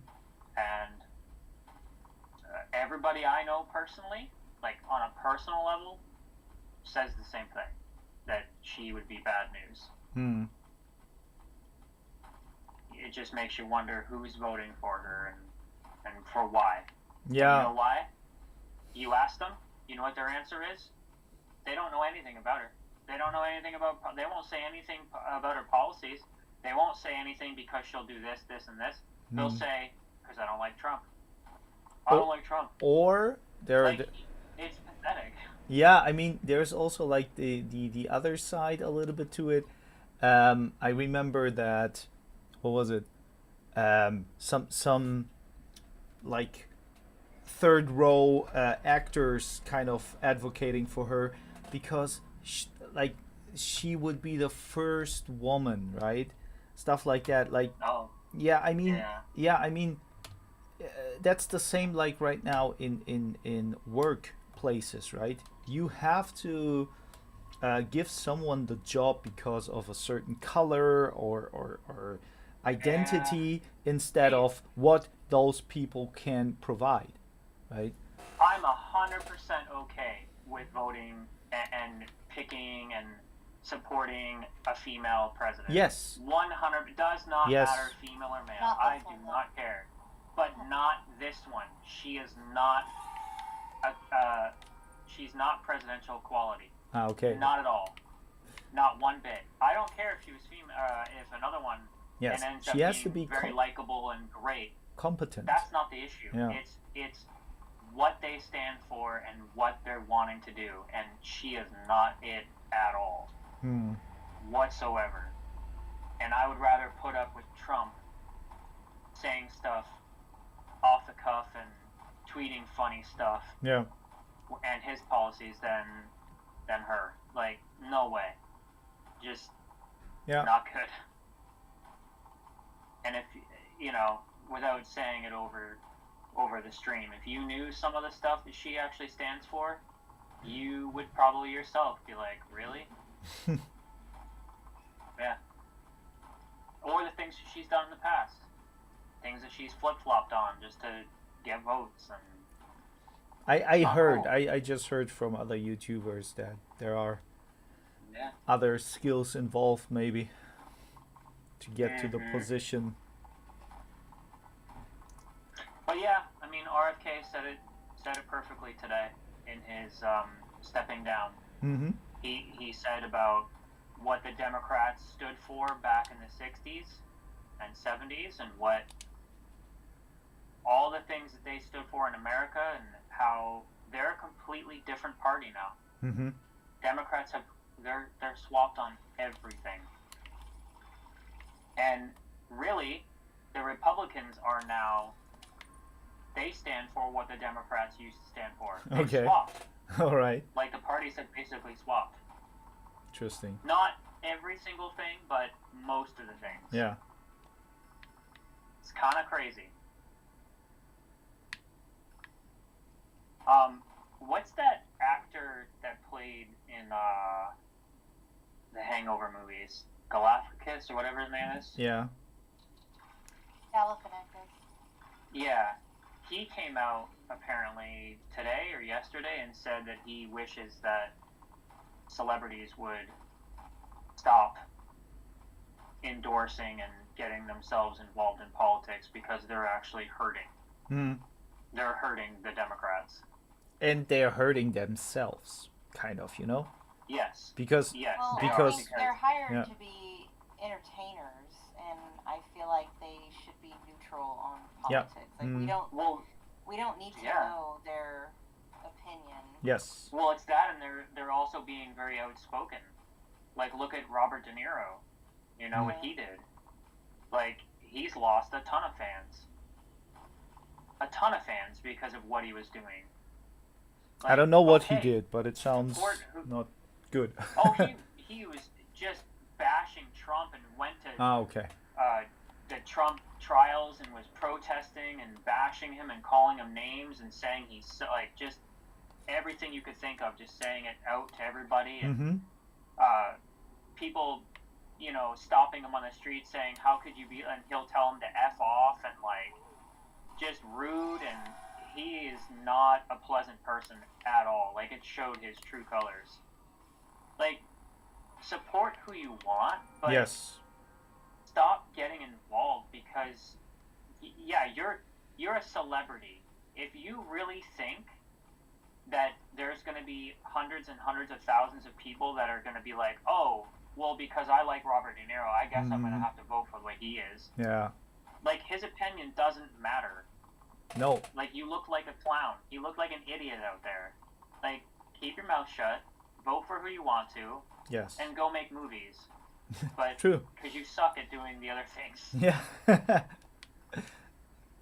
What is this little game you're playing? Yeah, I wanted to say this is kind of my feel good game, like for you, the Sims. I noticed that Oh, those yeah? this is like it's a little bit working, right? You're kind of like digging for some materials to improve. This is called Dome Keeper. Okay. And you kind of land here on your dome, and you have different like goals for each run.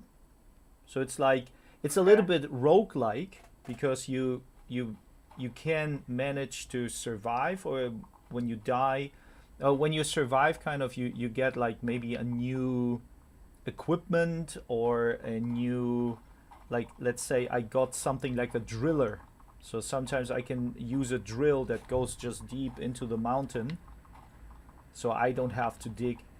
And I don't know, it's like really one of those games that I really enjoy because it's so simple. It's like you can, there are games where you come from work and you just want to kind of shut your brain off and like really mind, like games where you turn off your mind and just shooting, right? Kind of like some FPS games. This is your comfort game. This is kind of like this, yeah. I can just listen to some videos, or I don't know, and then just perform here. And if you lose, you don't care. It's still fun.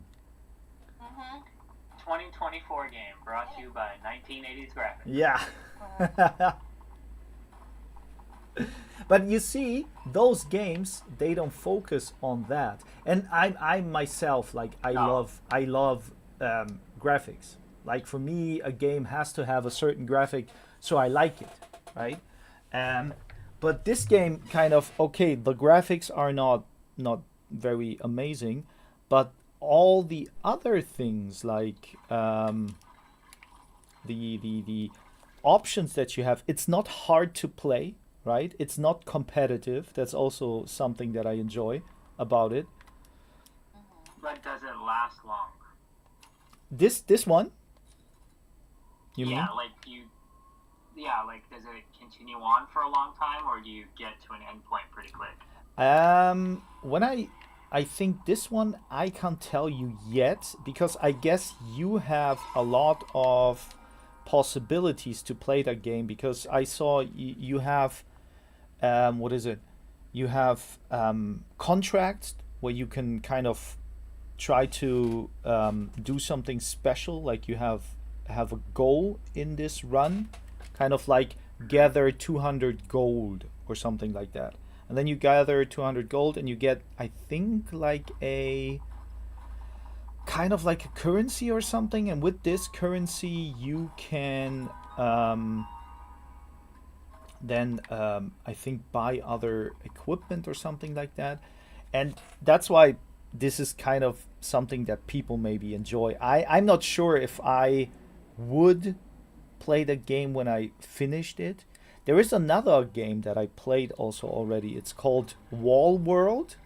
It's almost the same like this, but I you remember watching you play that. yeah, and you run kind of on the wall and also gather resources, try to upgrade your stuff and complete the run. And I finished that game, and I never touched it again. For me, that's enough. Like I saw everything I wanted to see, right? And finished it, and that's okay. I like recently I like games that you can finish and not kind of you have to log in every day. Like World of Warcraft. Like World of Warcraft. I know. Like the You problem had- is the problem is with those games the FOMO, right? The fear of missing out. When they wouldn't like when there wouldn't be something like that, you don't mind to skip 1 or 2 or 3 days, right? Otherwise you're stressed. Like, oh shit, I didn't do the daily quest today. I miss out on tokens. Yeah. It takes me Well, now see- 5 days longer. Kind of. I haven't played.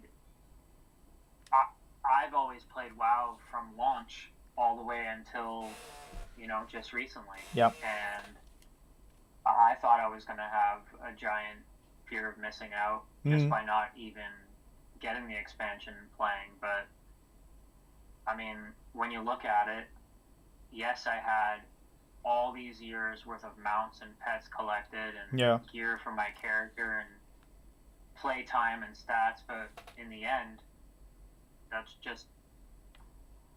it's just for me. Like, I can't sell the account. I can't give the account, you know what I mean? Like, it's not for anyone else. Yep. It's just personal things. And Yes.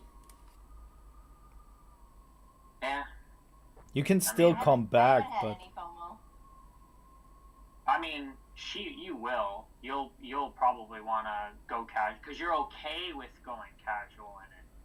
Whereas me, I don't know if I could. yeah, So you try to compete for sure. I would go harder on it and Yeah. wanna, And I don't know if I could do it. Just here for example, it's like that's also something that I enjoy about those kind of games, like the small amount of exploration, finding something new and you don't know what. Like here now I could decide between a teleporter and a kind of like a laser that stuns smaller enemies. And I think for the next run I have the possibility eventually to use that again, like to pick it like from the start. So it evolves. I like the small progress in this kind of game. Yeah, let's try this out.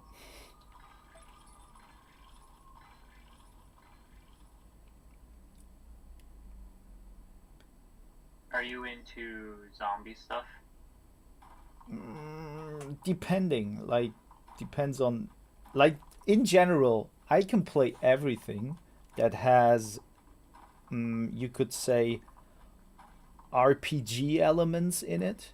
You know, something where I can, um, like, it's not only skill based. Like, for example, you wouldn't say that Rainbow Six Siege is an shooter game. But for me, it's not because all the operators offer you a different play style, and that's already a role play for me. You know, so I can play zombie games for, like, no doubt, but I probably would like to play it more with some elements of um, yeah, So role yeah, play. you wouldn't be a fan of like Dying Light and stuff like that, where it's just a map full of zombies and you gotta survive. I guess it's a game where you shut off and just play, right? That's a game where you shut off and just literally kill zombies the whole time. Yeah, um, I saw a video about extraction, or not, like extraction shooters, like Fortnite, right? And I have to say, the video made the point that those games will probably die out because of the fact that they um, don't offer you enough of progression, right? And that's kind of true because every round is the same. You go in, you lose or win, and then you start from zero, from scratch again. Hmm. And I don't know if people, of course, for younger audiences, they don't care because they don't have this mindset of progressing or building something, right? They want to be good, they want to be strong in something, and that's all. So their mindset is different, but like extraction shooters that have like a little bit of progression, like even this Dark and Darker that I think played, like those dungeon progression games where you, when you finish the round or something, you come back with a little bit of equipment. That those games are a little bit more interesting because I know what I'm doing, and I know that the time that I invest, and because, as you know, older um, audiences like us, we value our time a little bit different. For us, after a work day or something, you have maybe 2 hours that you can spend, if possible, for playing. Then you want to have something that is left for the next time, and not just, you kind of just lost the time for nothing. That's that's for me. Of course, there are times that I just have a fun time. Like we played Gunfire Reborn. It was fun. It had a little bit of progression, and that's okay. But I mean, I don't want to go into a game for 2 hours and then come back later to this game and I start from zero again. Because, like, for example, when I would play what is it? When I would play Fortnite or other shooters in general, the problem is that my my engagement into the game, like let's say I would play 2 hours a day, I won't be that as good as someone who plays 4 hours a day, right? So I always will meet this wall that stops me from enjoying the game more. And in games like that have progression, I enjoy it more because I know, okay, with enough time investment, I will achieve what I want. Right.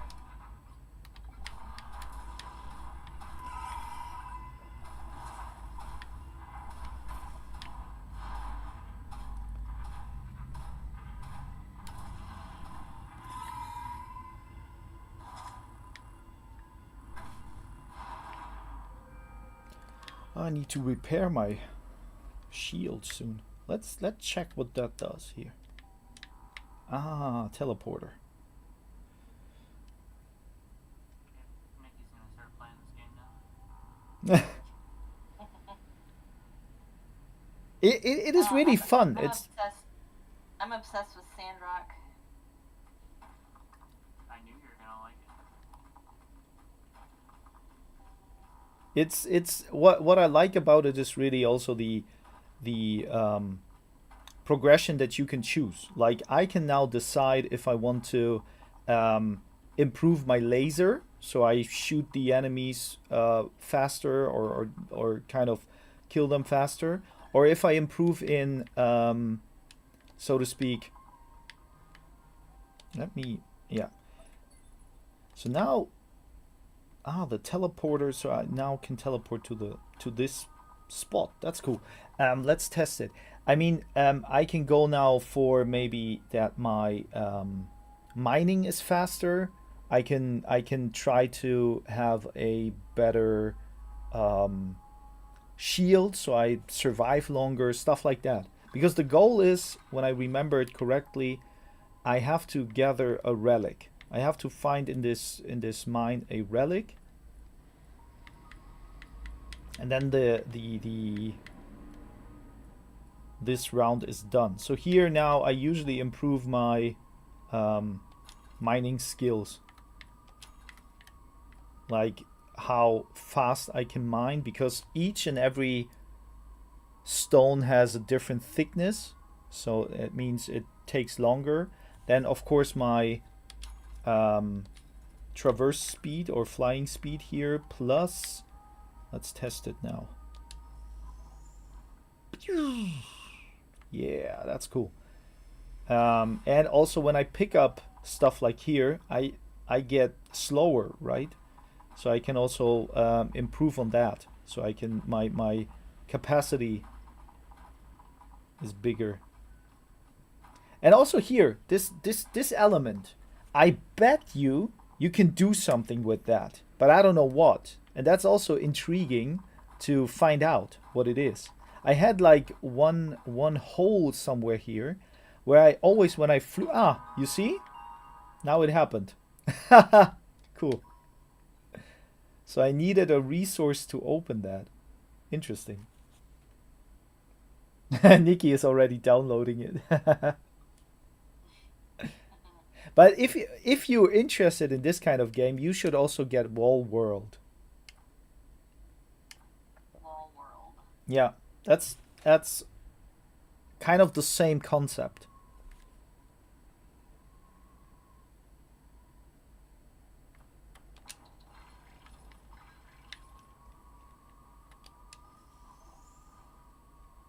Yeah, it's literally a game of shutting your brain off. Yeah, because you don't need skill. You just need to take care of the timer, so you don't miss out on the attack of the on the what is it, underground over how do you say that? I forgot. Surface, yeah.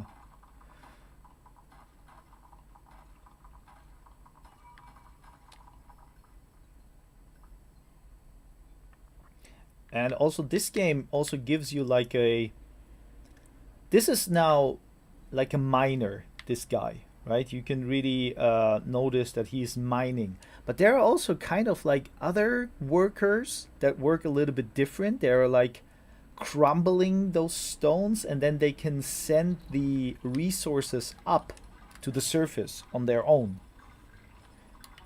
But I didn't understand it like really well, so I skipped on that. Yeah.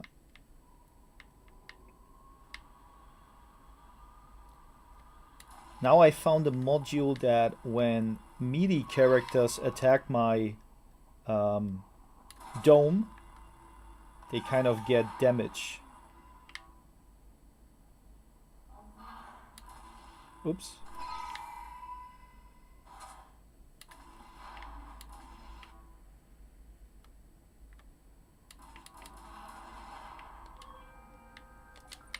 Yeah, let's go. Let's go deeper.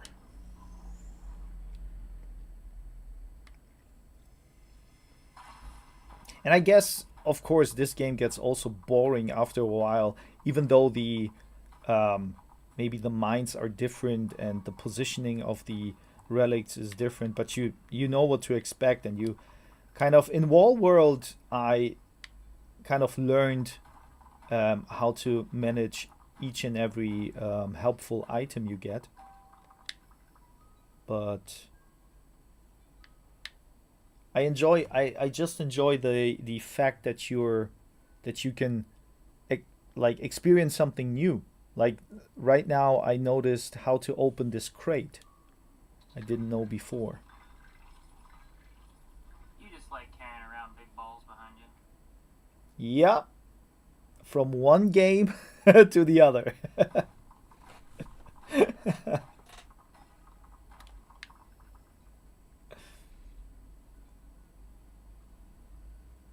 Like last time I think I found like bugs that can, I think, bite through the stone or something like that, or they can I don't know if they can ferment the resources or something like that. So there are plenty different play styles as well.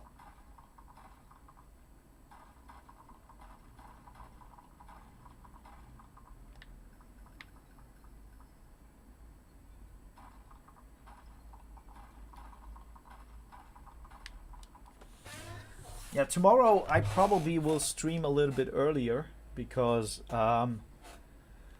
we are playing magic cards again for the last time, probably because one of the guys is leaving Japan.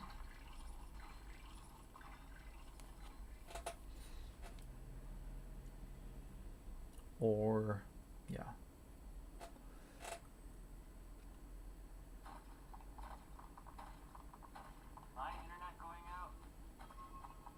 Internet is going out. I don't know. I still see the. The stream's fine to me. Uh-oh, someone is hacking into your what you explained to me before.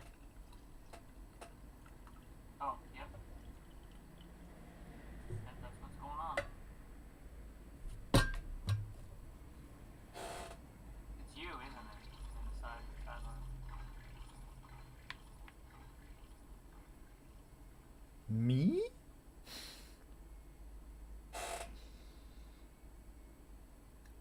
So you enjoy sometimes games like this as well, Nikki, or? Yeah. Ah, okay, cool.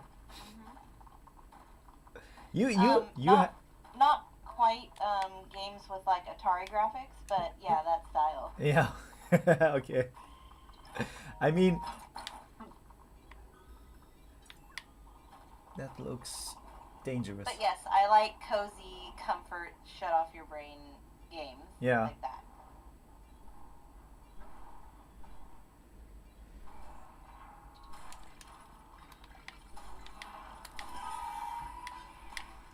Yeah, I have to repair my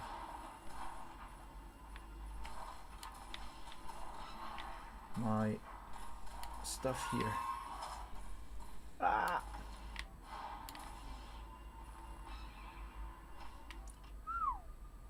Oh, he's still there. All right, let's go repair. No. What? I was talking to my rooster. Ah. Your cat? My rooster. Your rooster? In my game. Ah, okay.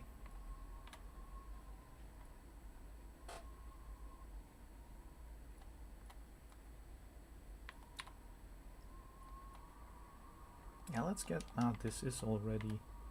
All right, what do we have? 28. 28 sounds good.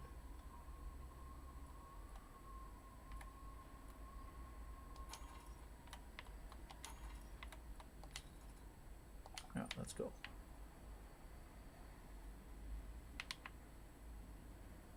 But I get what you mean with with the graphics. It's really, it works for me. It works for this kind of game. But if someone would give me now a, let's say, like a sandbox survival game, nah, I wouldn't like to play that with this graphics. Even I have to admit that I was a little bit surprised and almost disappointed about the whoa. He's stealing.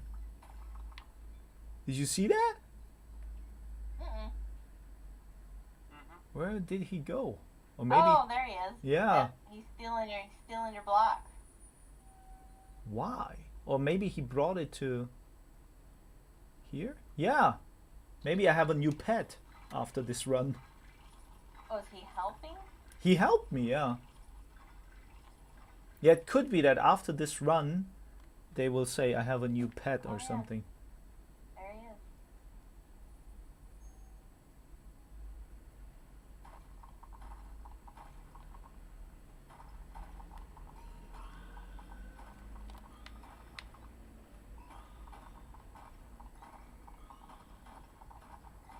Also, the problem is with this kind of games, you sometimes try to make it like too perfect, right? Like you, like for me, now I'm trying to get each and every stone instead of like searching for just the stones that could have something, right?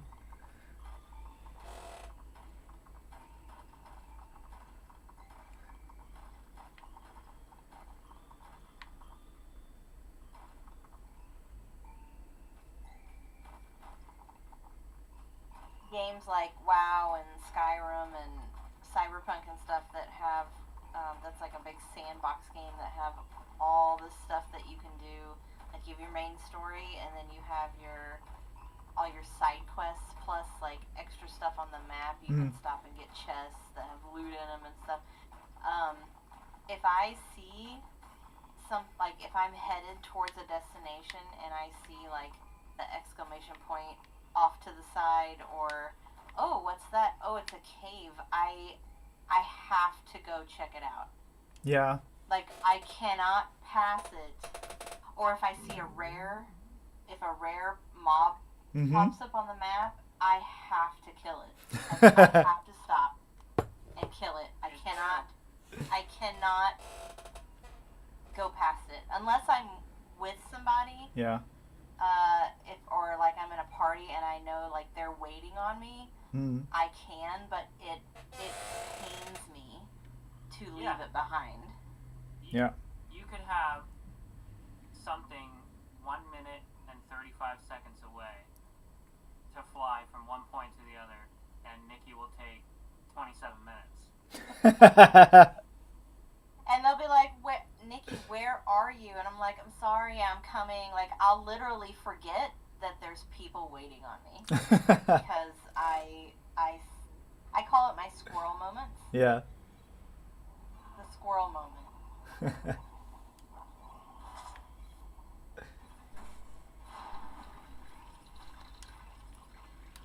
All right, let's go into...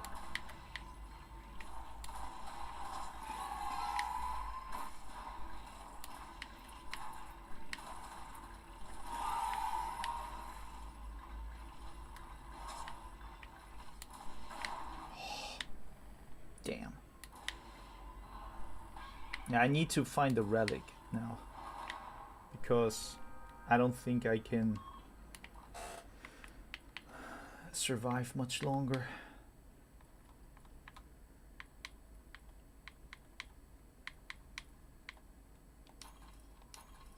What is breaking your shield?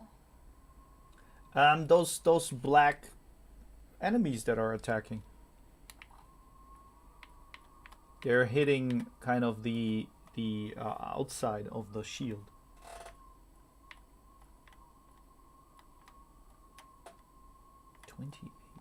Let's go for that.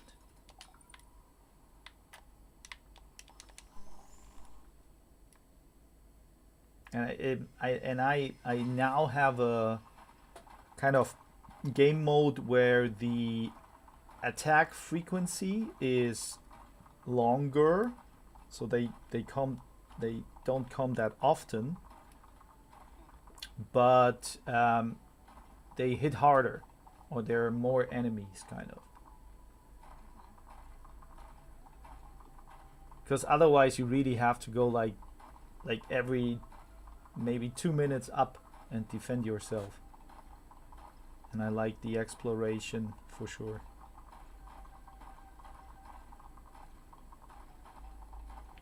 But you know, the problem is about, you see, this is something that I found here, and I don't know what it does. I found that before. It just steals my resources. Like a black hole. Yeah, maybe something happens with it afterwards, but when you feed it enough.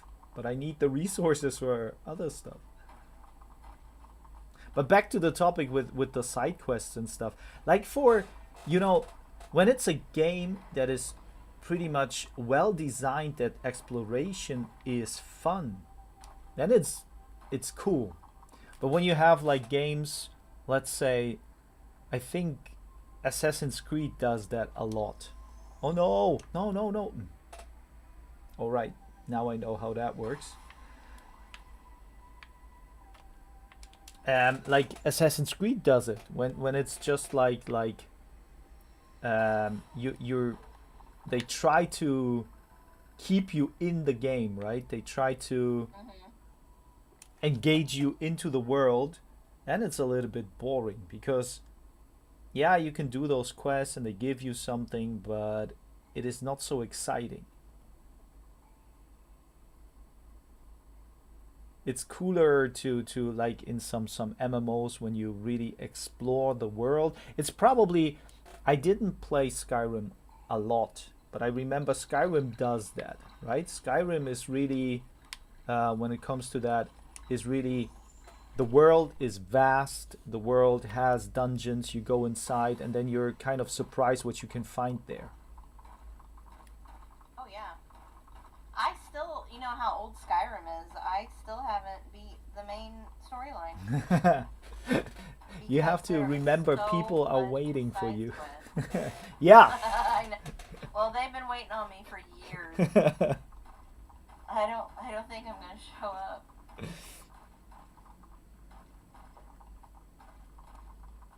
That was one of the first games that I played where I think that was the first game I played outside of WoW where it just took up so much of my time. Just because it was so fun. It was a game that I looked forward to logging on and playing when I got home from work. Yeah.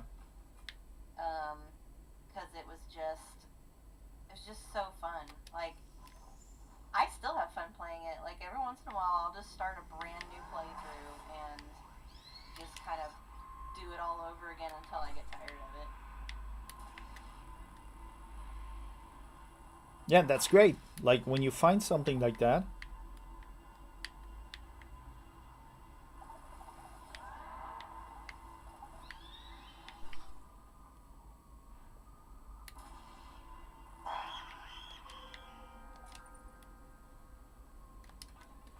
Let's check what we could upgrade here.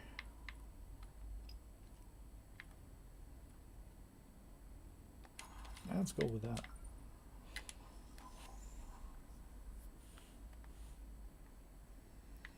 Now the question is, can I take the... Yes, I can.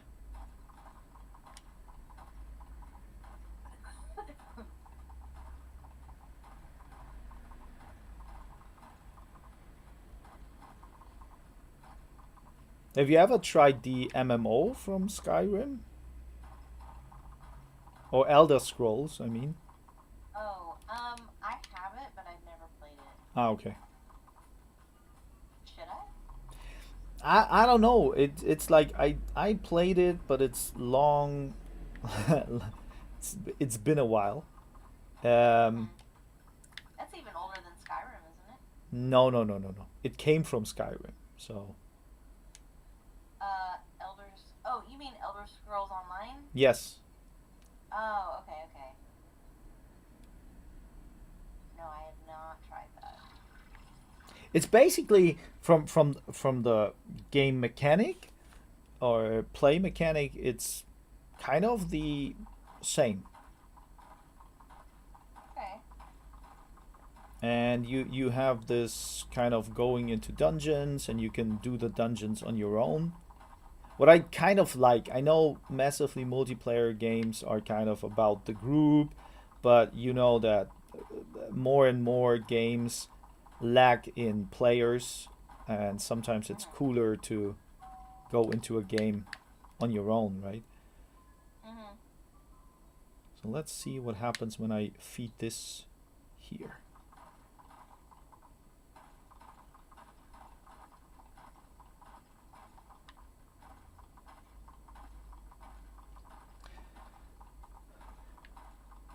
You know, guys, on Monday I have to go to work for 15 minutes only.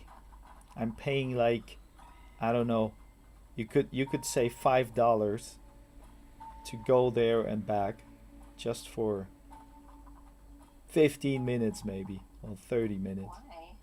Yeah, because the class, we have a new classroom teacher, and it is better for the kid that I assist, kind of, that he gets to know her, and the mother Oh, kind I of see. and the mother kind of suggested, yeah, then we could meet all together. And it's really like last time it was like really maybe 10 minutes, 15 minutes. But yeah, it is Yep. what it is. Mhm. Yep, I get it. I can't At least it's complain. not long. Yeah, yeah. I can't complain. It's like I had almost 2 months off, so. I know what your plan is. You're gonna go, and then when you're done, you're gonna stop somewhere and check to see if any Wagyu beef is on sale, 50% off. So the thing is, Mike, I know what you're gonna do. Mike, probably just for the record, I will check out today if there is Wagyu beef on sale. I won't buy it. No, yeah, sure. No, I Stop won't. lying. I won't. It's like I right now I need a break. Are you getting tired You're of it? sweating Wagyu steak like smell. Yeah. like I told my wife yesterday that I didn't use what was it? I didn't use a wasabi on the steak, but something else. And she was like, "Ah, oh, you can't live without me here. Nah, you can't read all the Japanese signs here and stuff like that." I'm like, it still tasted good. Yeah, I was just disappointed afterwards that I did it wrong. He's had it so much that in his sleep, your wife's probably noticed you flipping steaks in your dream.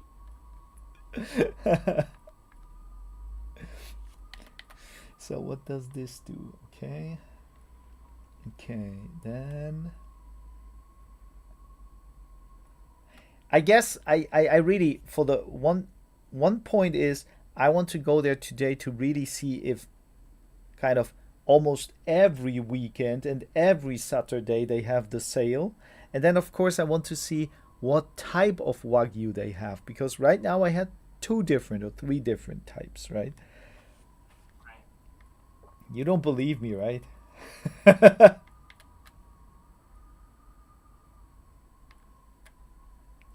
I can hear that in your voice.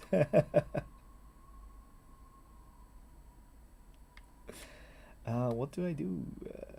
Tragverlangsamung. Uh, oh, that's cool. I need that.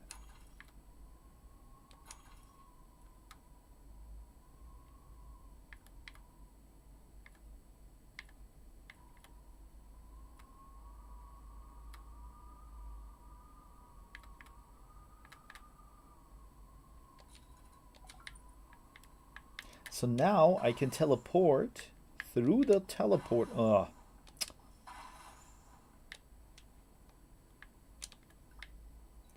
With the stuff I find. I think the relic is here, but I need to find kind of like activation platforms or something like that. So I have to search for that. I think when I follow those lines here, I find them. I'm not sure. Yeah.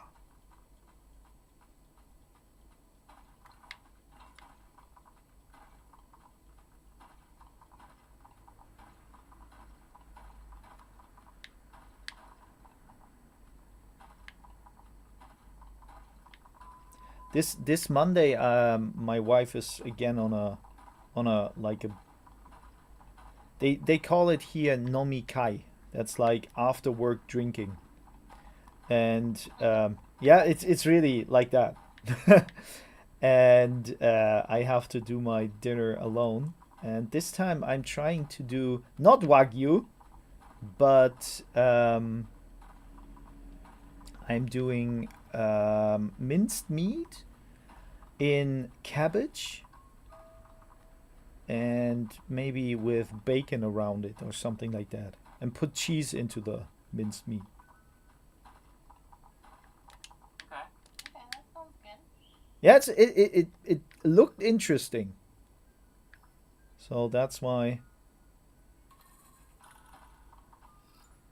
Okay, activated. I activated it. Very good. Now we can be a bit efficient.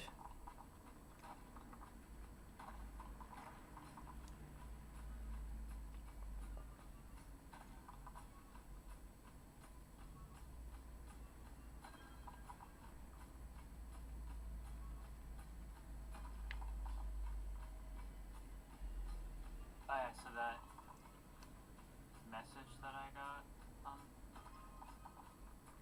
What message? they said, well, I said, you know, hey, could I get an update on this order? Oh, yeah. Because it's been days and I've got nothing. And I was nice about it, and they said, hey, you know, thank you so much for reaching out. I'm not sure why I didn't get the order notification, but I'm glad you sent the message because that notification did not pop up. I will ship it 2-day shipping first thing tomorrow. Are you getting a total refund? That'd be nice. No, hun. They're shipping it to. I know. I was kidding. Yeah. Oh, well, no. I thought I can. You know. Wasn't Just 'cause- paying for the shipping speed. Yeah, no, just because they kind of screwed it up. So I was just saying, oh, are you getting it for free now? No. Upgrading the shipping because it was standard shipping. Now it's 2-day shipping. So. Yeah.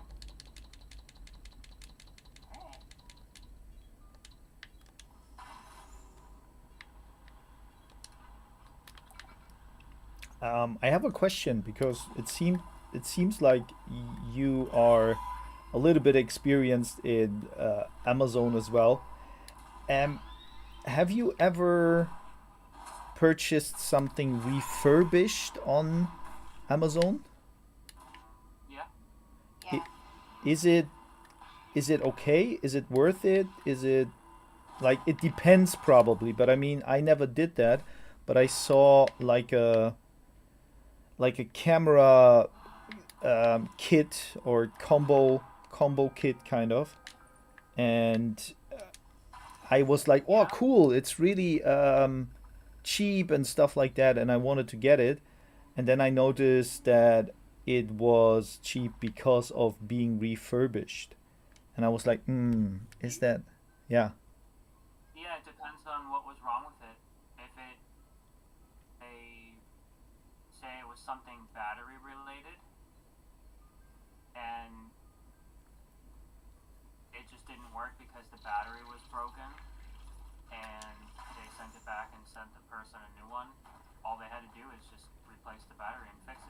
Hmm. A lot of times Amazon doesn't know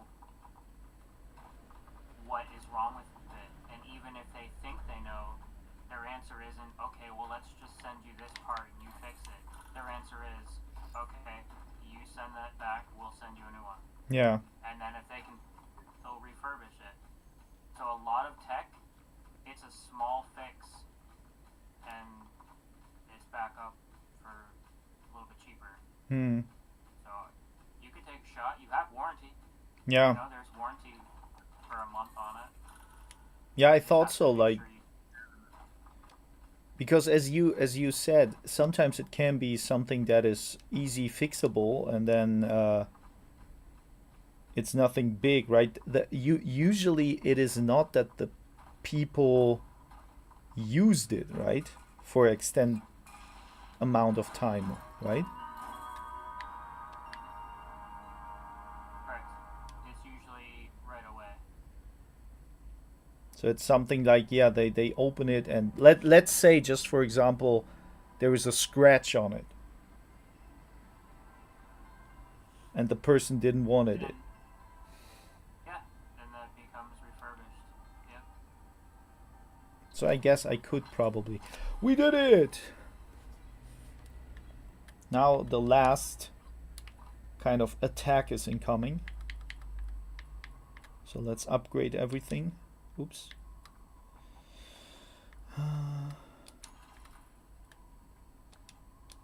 No! Well, let's go. Oops.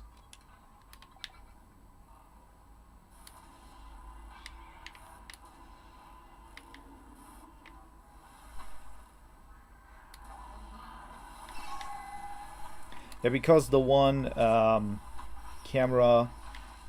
It's got. Oh no! Ha! I forgot about that.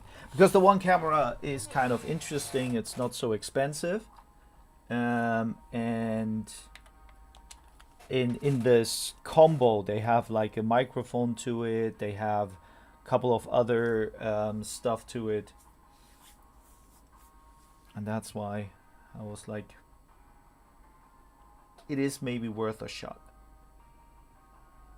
Because it's almost like when you would put it into dollar terms, it's almost $100 difference.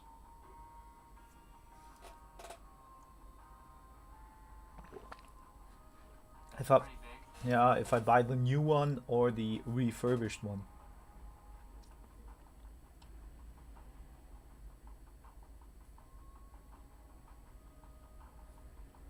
All right, we have the sword, then we have the prestige. That's like a survival mode, and let's take this one. I'm not even sure. I had that already. Did I? Yeah, I had that. Damn. Yeah, but that was just one run of. Oh, that's cool. Here is like a mode where there are no monsters. That's cool. Let's do that quickly here.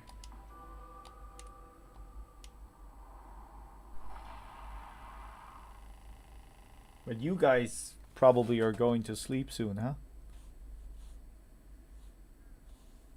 Soon.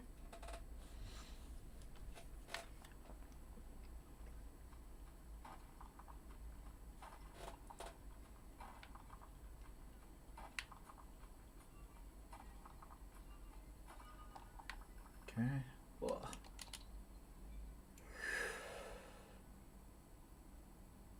That is even more relaxing now without the monsters incoming. See, now it's a true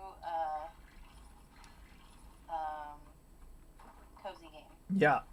Yeah. Now the stress is away, and we talked about it before. I think like the older you get, you sometimes enjoy games that are kind of like work. They feel like work. You feel like you're working, but the positives about it is that it's not so stressful or hard like work. Right. Like so that's why all those sandbox building games are kind of interesting, maybe, because building a house takes a long time and a lot of resources. Yes. And here you get everything in a fraction of a time.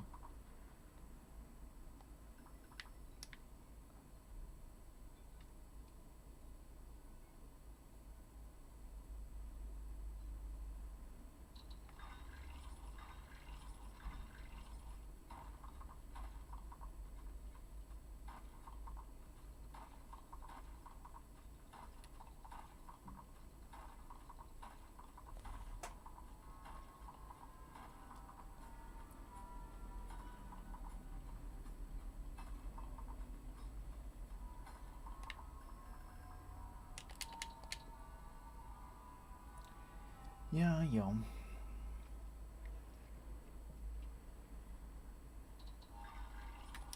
I don't know why you can have a pet here, to be honest. So little helper. Yeah, I don't know. Maybe so you don't feel alone or something. I really. Yeah. Let's do this and let's do that and yeah. Let's do a quick run here.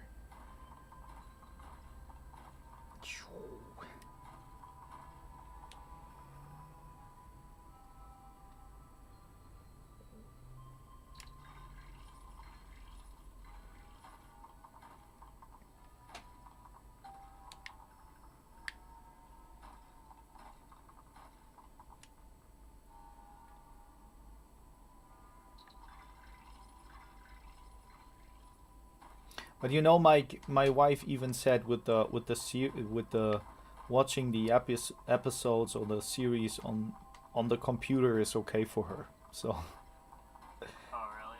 yeah. But for me, you know, sometimes that guys are kind of like they want to find the solution.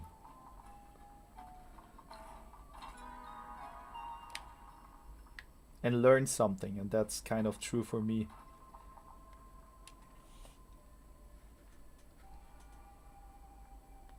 Or I just buy a HDMI cable. Yeah,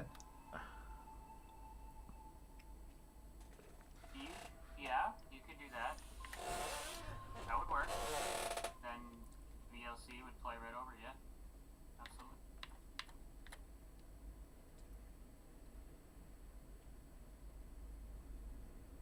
That's cool. Here, Nikki, I now can have a dinosaur, kind of. It's called Bobert. Because of in German drilling is bohren, right? So that's why Bobert. And when I leave him here, he will dig for me. And it says that sometimes I have to check for him because he falls asleep. I love that. Yeah.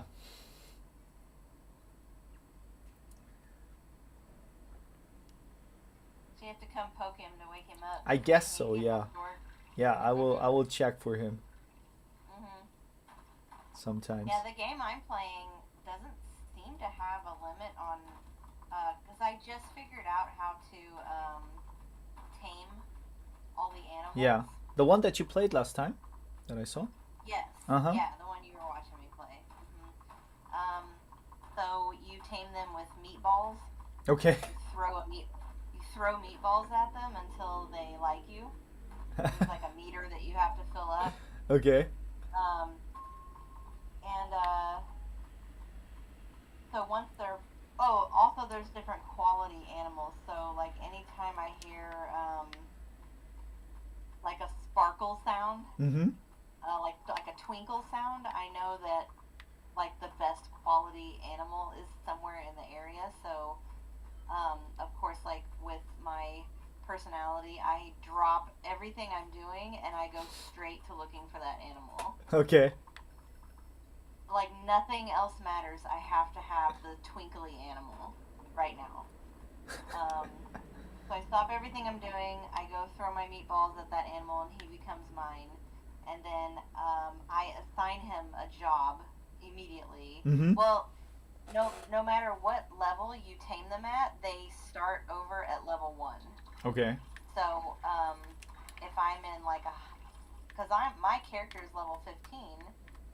So if I keep him with me and I'm fighting, he's gonna die immediately because he's level 1 and the Yeah. mobs around me are like 15 to 17.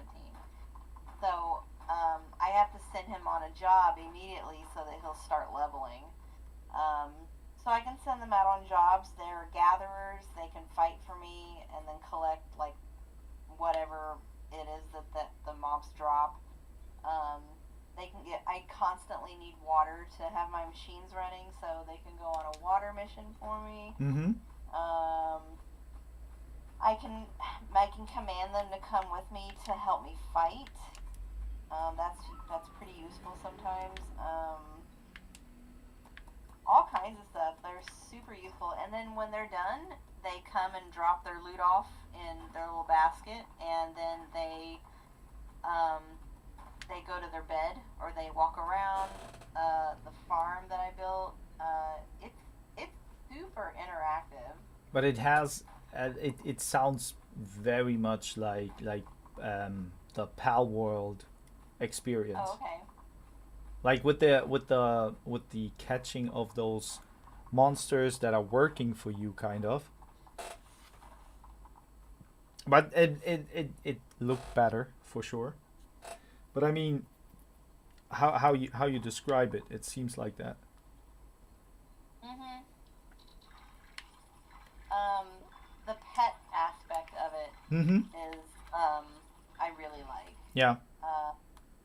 I have a ton of pets already, and they're just all the time.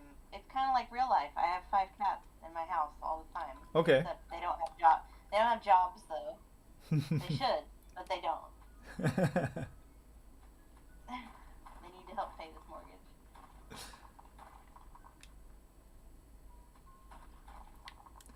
Let's check this one.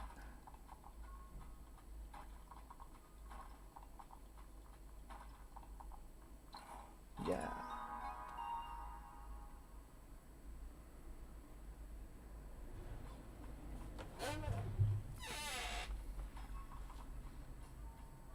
You only have cats, or Mhm. because I know you're always defending my opinion about cats, like defending the cats against my opinion. I mean. Mhm. Mhm. I used to have dogs. Uh. But I just have cats right now. I mean, the problem with a dog in general is that you kind of can't leave him alone at home. That's It- why I don't have a dog, Yeah. because I live by myself. Yeah, yeah. And I have to be at work 3 days a week. So Hmm. it's just, it would be hard for me to, especially like if I got a puppy, that would be impossible. So it's just a dog is not a good pet for me to have with my work schedule and living alone. Hmm. I like dogs. I don't have anything against having one, but it's just not. It would not be fair to the dog for me to own Yeah. a dog right now.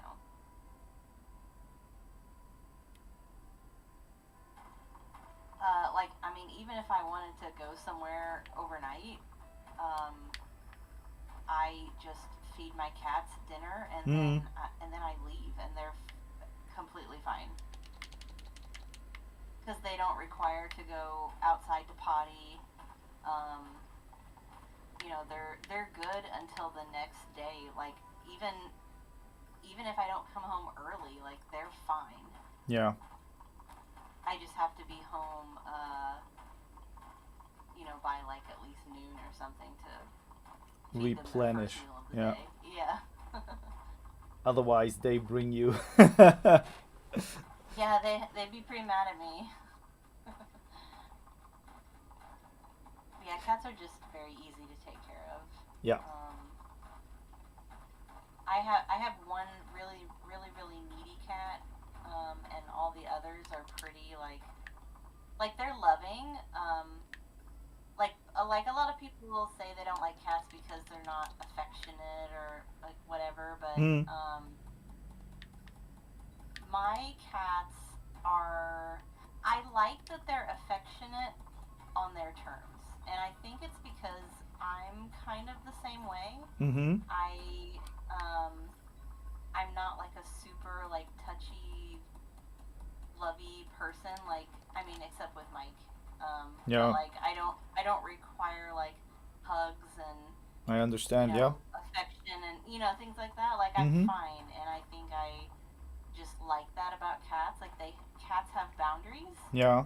and they, as long as you respect those boundaries, they're an excellent pet.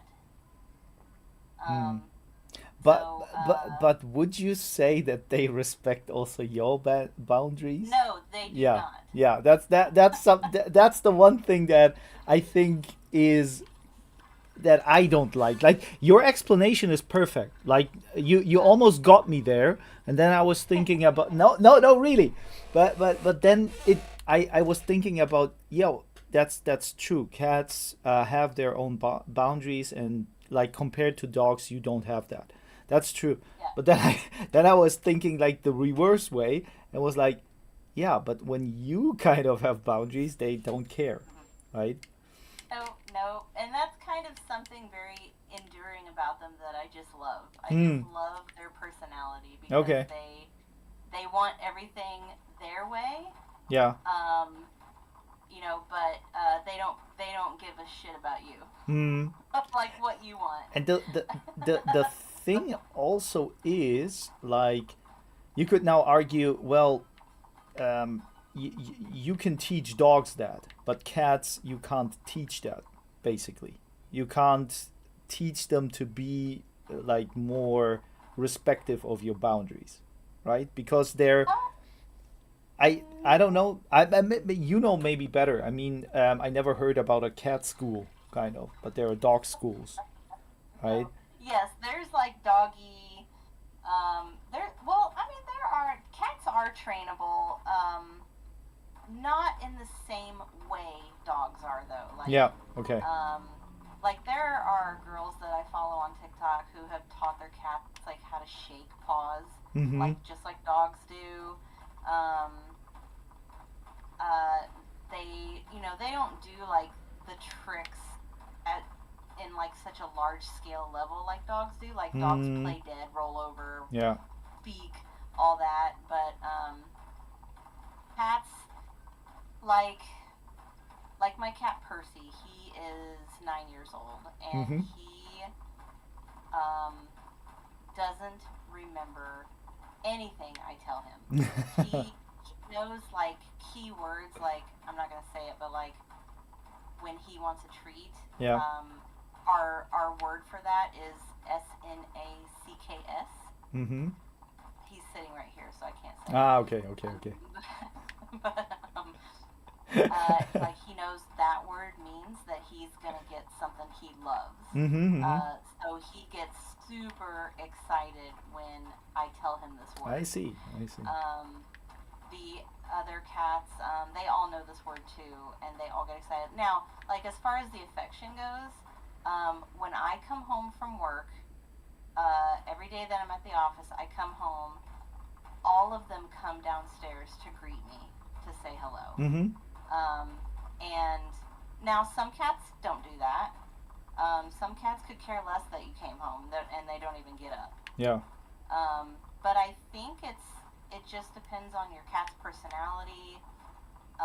If you've had them from a kitten or not, Mm. how much affection you give them. Yeah. There's so many different factors that go into, if a cat's affectionate or not. Now, um, there are people that say like, oh, if you don't like cats, it means that you don't respect boundaries. And I know what they mean by. I think it's kind of a half of a joke when they say that. Like I know Mm-hmm. what they mean. Like I could apply that to my friend Michelle.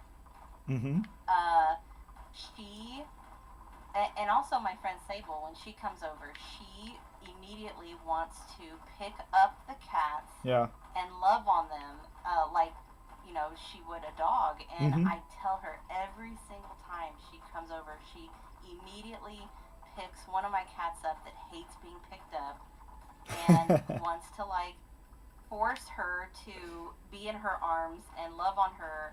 And then she gets mad when the cat gets mad Yeah. and jumps down. And I'm like, I don't know why we have to go through this every single time you come to my house. My cats don't like that. Mm-hmm. Like, and because you want this to happen Yeah. and it's not happening, you're upset. But if you just let it happen organically, they will come to you, but not when you want them to. Mm-hmm. Yeah, that's a fair So, point. yeah. It's like you. You have to wait. It's like you got to earn it. You got to earn it, and that's why it's so special when they do come to you. And Mm, like one of my cats, Conchita, she is affectionate on just during certain times of the day, like okay. right after I've fed her and she eats. Yeah. She's very very affectionate, almost like she's saying thank you for Mm-hmm. the food. I was so hungry. Um, so that's kind of our cuddle time, and I take advantage of that because like after I see her leave her bowl, I'm like, ooh, I know I can pick her up and love on her, and she'll be purring, and so that's her time where she's like, I'm feeling lovey. If you want in on this, you gotta come now. But I don't mind that. Like as a pet owner, um, I prefer the cat energy over the dog energy. Now my dog that I did have was very laid back. Yeah. Um, I had another dog, a black lab, that was full of energy all the time, and um, I didn't really like that dog that much. Mm-hmm. Like he was very friendly. I mean, he didn't do anything wrong. That was just his personality. But the way my personality is, I just did not like having a dog like that. Okay. Yeah.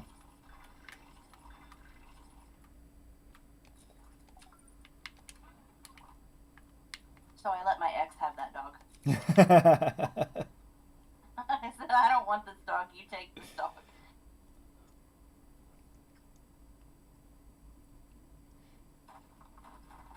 Do you sometimes kind of like let the cat stroll around? Is it something? What do you mean by stroll around? I Like I'm, I around the mean house? sometimes, yeah, I mean sometimes it's like um you can leave the cats like the door open and they're like, yeah, running around the neighborhood kind of. Oh, Like you you're can't do asking that. if they go outside. Yeah, yeah, yeah. My cats do not go outside. Okay.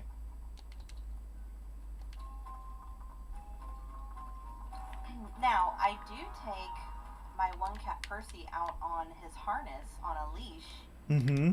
if the weather is nice and, well, we're just having kind of a chill day. Yeah. He also knows that word, outside. He's asleep, so I can say it.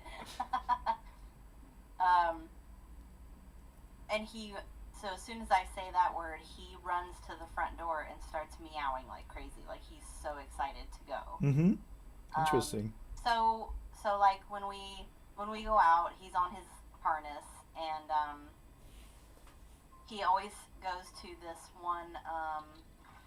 He goes to this one bush. I don't know what it is about this bush, but there's a smell on this bush that he has to smell every time we go out.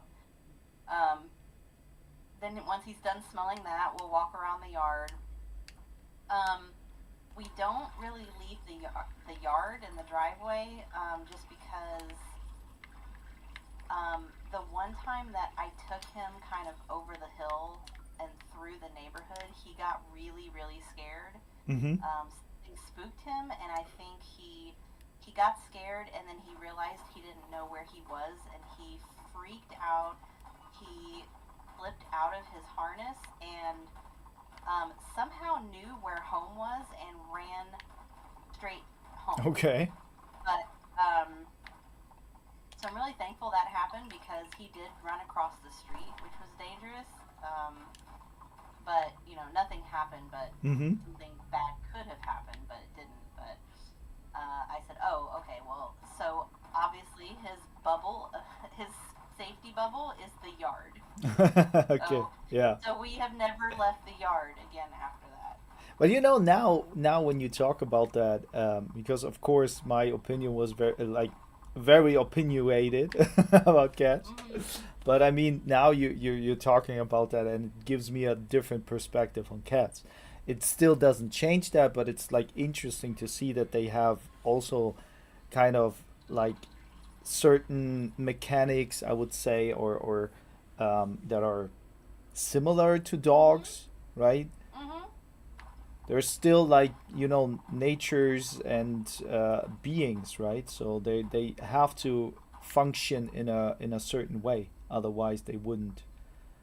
Uh, Yeah, I mean they're a completely different kind of pet to have. hmm. They just bring a completely different kind of energy to the household. Yeah. Um, so I like both. I like Hmm. both pets as pets. I like both cats and dogs as pets. Um, but as far as like what I prefer, if I had to choose, like I'm always going to choose the cat. Okay. Just because that's what cats cats fit my personality the best. Hmm.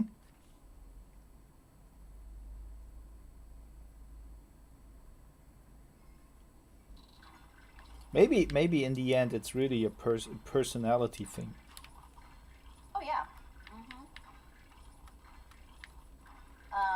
If I had the time to dedicate to a dog, because I do believe a dog is more um, is a higher maintenance pet, Yeah. just because you do have to get them out and walk them and exercise them. Um, they have to go outside to potty, several times a day, things like that. So, like if I worked from home, uh, 5 days a week, Hmm. maybe. But on the Uh, flip side, though, that can make you also potentially healthier. Someone that's true. healthier that has a dog. That's true. And more Um, active. yeah, and then also like one of my favorite parts of owning my dog was I really enjoyed going to the dog park and like with other people, Yeah. um, other people that obviously had dogs, and just kind of meet new people that way, and then you start seeing like the same people coming to the park and make new friends and things Hmm. like that. So Yeah. so yeah, like having a dog really like it can, like Mike said, it can be a healthy, it can turn your lifestyle healthier as well in many different ways. Yeah, that's true. Hmm.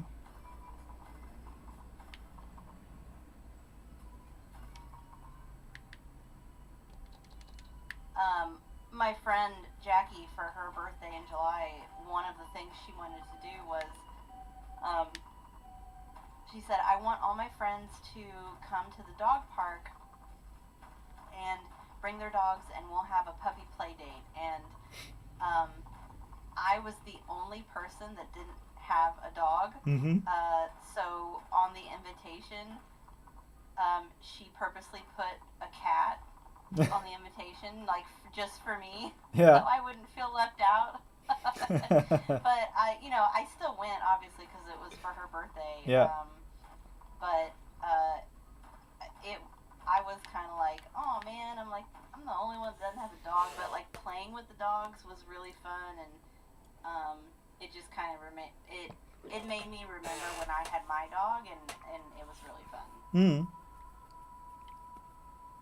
Would you? Nah, I wouldn't say confirm, but it's like, would you say that dogs are more for guys? You know, from the personality or from their behavior, also what they maybe back in like couple of thousands of year ago, what they bring to the kind of like community, that they're more like for guys. I wouldn't say that at all. Mm-hmm. Okay. I mean, not in like today's society. Like, Mm-hmm. um, no, I wouldn't say having a dog is like a guy thing at Mm-hmm. all. There's, But do you know many guys that have cats? yeah, they do. Okay. Mm-hmm. Mhm, mhm.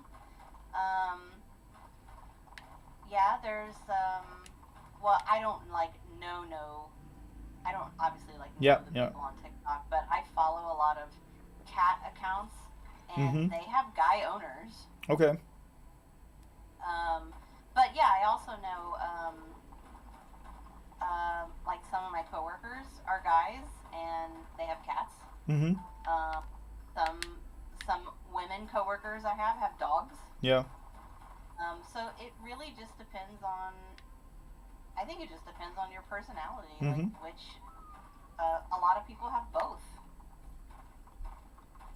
All right. Hmm. I think it just depends on what kind of pet you prefer. Yeah.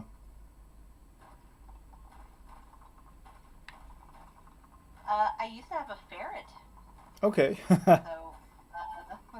that that was fun. That was a fun pet. Yeah, that's something completely different. Oh my gosh, yes. Um, when I was in school, I went to a pet store with my mom, and they had ferrets, Mm-hmm.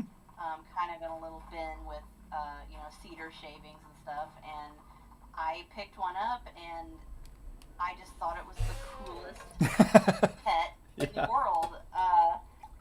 Now, this was before we had like indoor cats or anything. Mm-hmm. The only cats I had growing up were strictly outside. Ah, okay. Um, but I've always had a pet of some sort. Ever since I can remember, my family never went somewhere without a pet. Mm-hmm.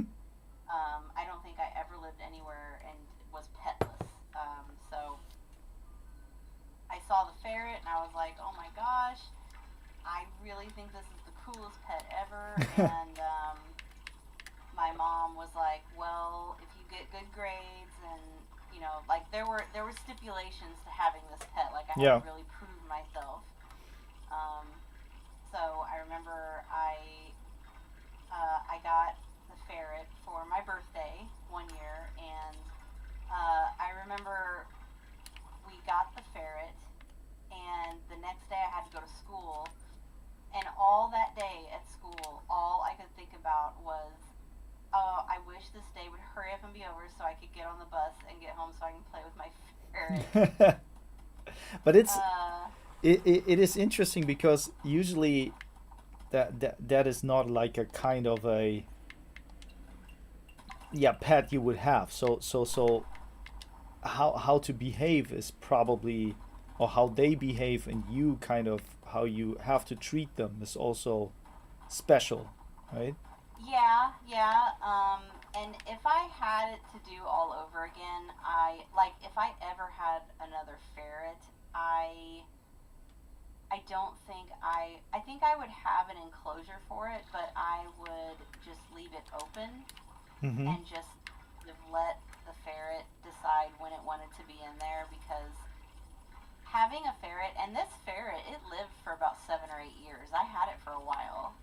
Um, and I think, like, when I moved out on my own, like, to my first apartment, I took my ferret with me, and it wasn't really until then I realized how high maintenance a pet in a cage is. Mm-hmm. Because my mom pretty much did all that for me. Like, Yeah. I enjoyed the fun part of the ferret, like playing with him Yeah. and things like that. I didn't really do much with like cleaning his cage and like the not so fun parts. Um, so when I realized like, oh my gosh, this thing is stinky and this is gross. Like I have to clean this cage like every other day. It's so gross and I don't like this. So that made me rethink. Like I said, I am never gonna have another pet in a cage Mm-hmm. after this, and I never did. I never Okay. did.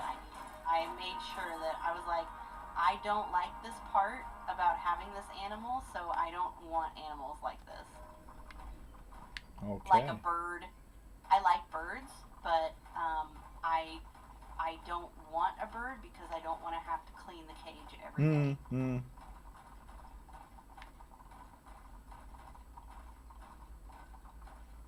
Yeah, but that also shows you kind of which animals are maybe more made for being a pet than others, right? Like Right, cats and right. dogs. Like dogs, they fill into a certain um, like certain situation. Like you have what a dog, you go for a walk with a dog, and Hmm. you do something, so you're active, you're like Mike said, right? You do Yeah. something positive for yourself, plus you do the maintenance for the dog. And for cats, kind of like, yeah, you prepare their toilet, or I don't know how you say that, but like you manage that, and the cat kind of manages its own way, kind of. So Yeah. that's different than, like you say, like cleaning up and the stinkiness of other animals that don't Yeah. care about uh, if they're pets or not. Well, and that's also kind of the same thing with people that like to have rabbits as Mm, pets. yeah. Uh, there are different ways that you can have a rabbit. Like you can just buy a cage and keep the bunny in a cage and not really like you can take it out and let him run around and play with him and then put him back. Mm-hmm. But other people that I've seen other people that have like complete like it's not an enclosure but it's like an enrichment. Mm-hmm. Um, they have these they have like a whole room that's dedicated to their rabbit. So like they don't keep their rabbit in a cage. Hmm. Rather they let Oh. them have the house. Okay. Yeah. And you can actually litter box train them like a cat. So Wow. their rabbit is using the litter box when it has to potty, and then it has all this enrichment. Like for instance, I have cat trees for Mm-hmm. my cats. Yeah. I have scratchers. I have toys for them. Like I have a lot of enrichment for them, so that they're not just like sitting here bored. Um, so the same thing like with these people with rabbits that have taught them to. Well, first of all, it's like a big plus that they don't have to live in a cage. Yeah. Um, so I actually just saw kind of the same thing about beta fish. Mm-hmm. People keep beta fishes as Is there also a pets. L for no? um, I have to check but what like, a beta fish is. I oh, yeah, if you just Google it, it's just Yeah, like yeah, a yeah. big, yeah, Okay. Ah, okay. Yeah, it's a yeah, yeah. pretty fish. Yeah, yeah. Um, but yeah, like they're a very popular pet. Like you can buy them at Walmart. They Hmm. cups of them at Walmart, which I'm not really sure if that's humane, but that's how they're sold. Um, but people keep them in very very small containers, Hmm. and um, that's how I've always thought. Like, okay, they're fine like that. Like that's how they live, like in a small container or whatever. And then I see these videos of people that have these enormous tanks Hmm. for like one beta fish, and the fish actually grows to be very large in size because it's not like it's got room to swim around and Yeah. exercise, and it's happy, um, rather than living in this tiny, tiny little fish tank Yeah. where it doesn't even get to grow. So I get it's just all about like how much time you want to put into your pet, how much enrichment you give them, like Hmm. quality of life. Um, some people have time for that, and others don't. So that's why it's important to pick the right pet. Yeah, that is true.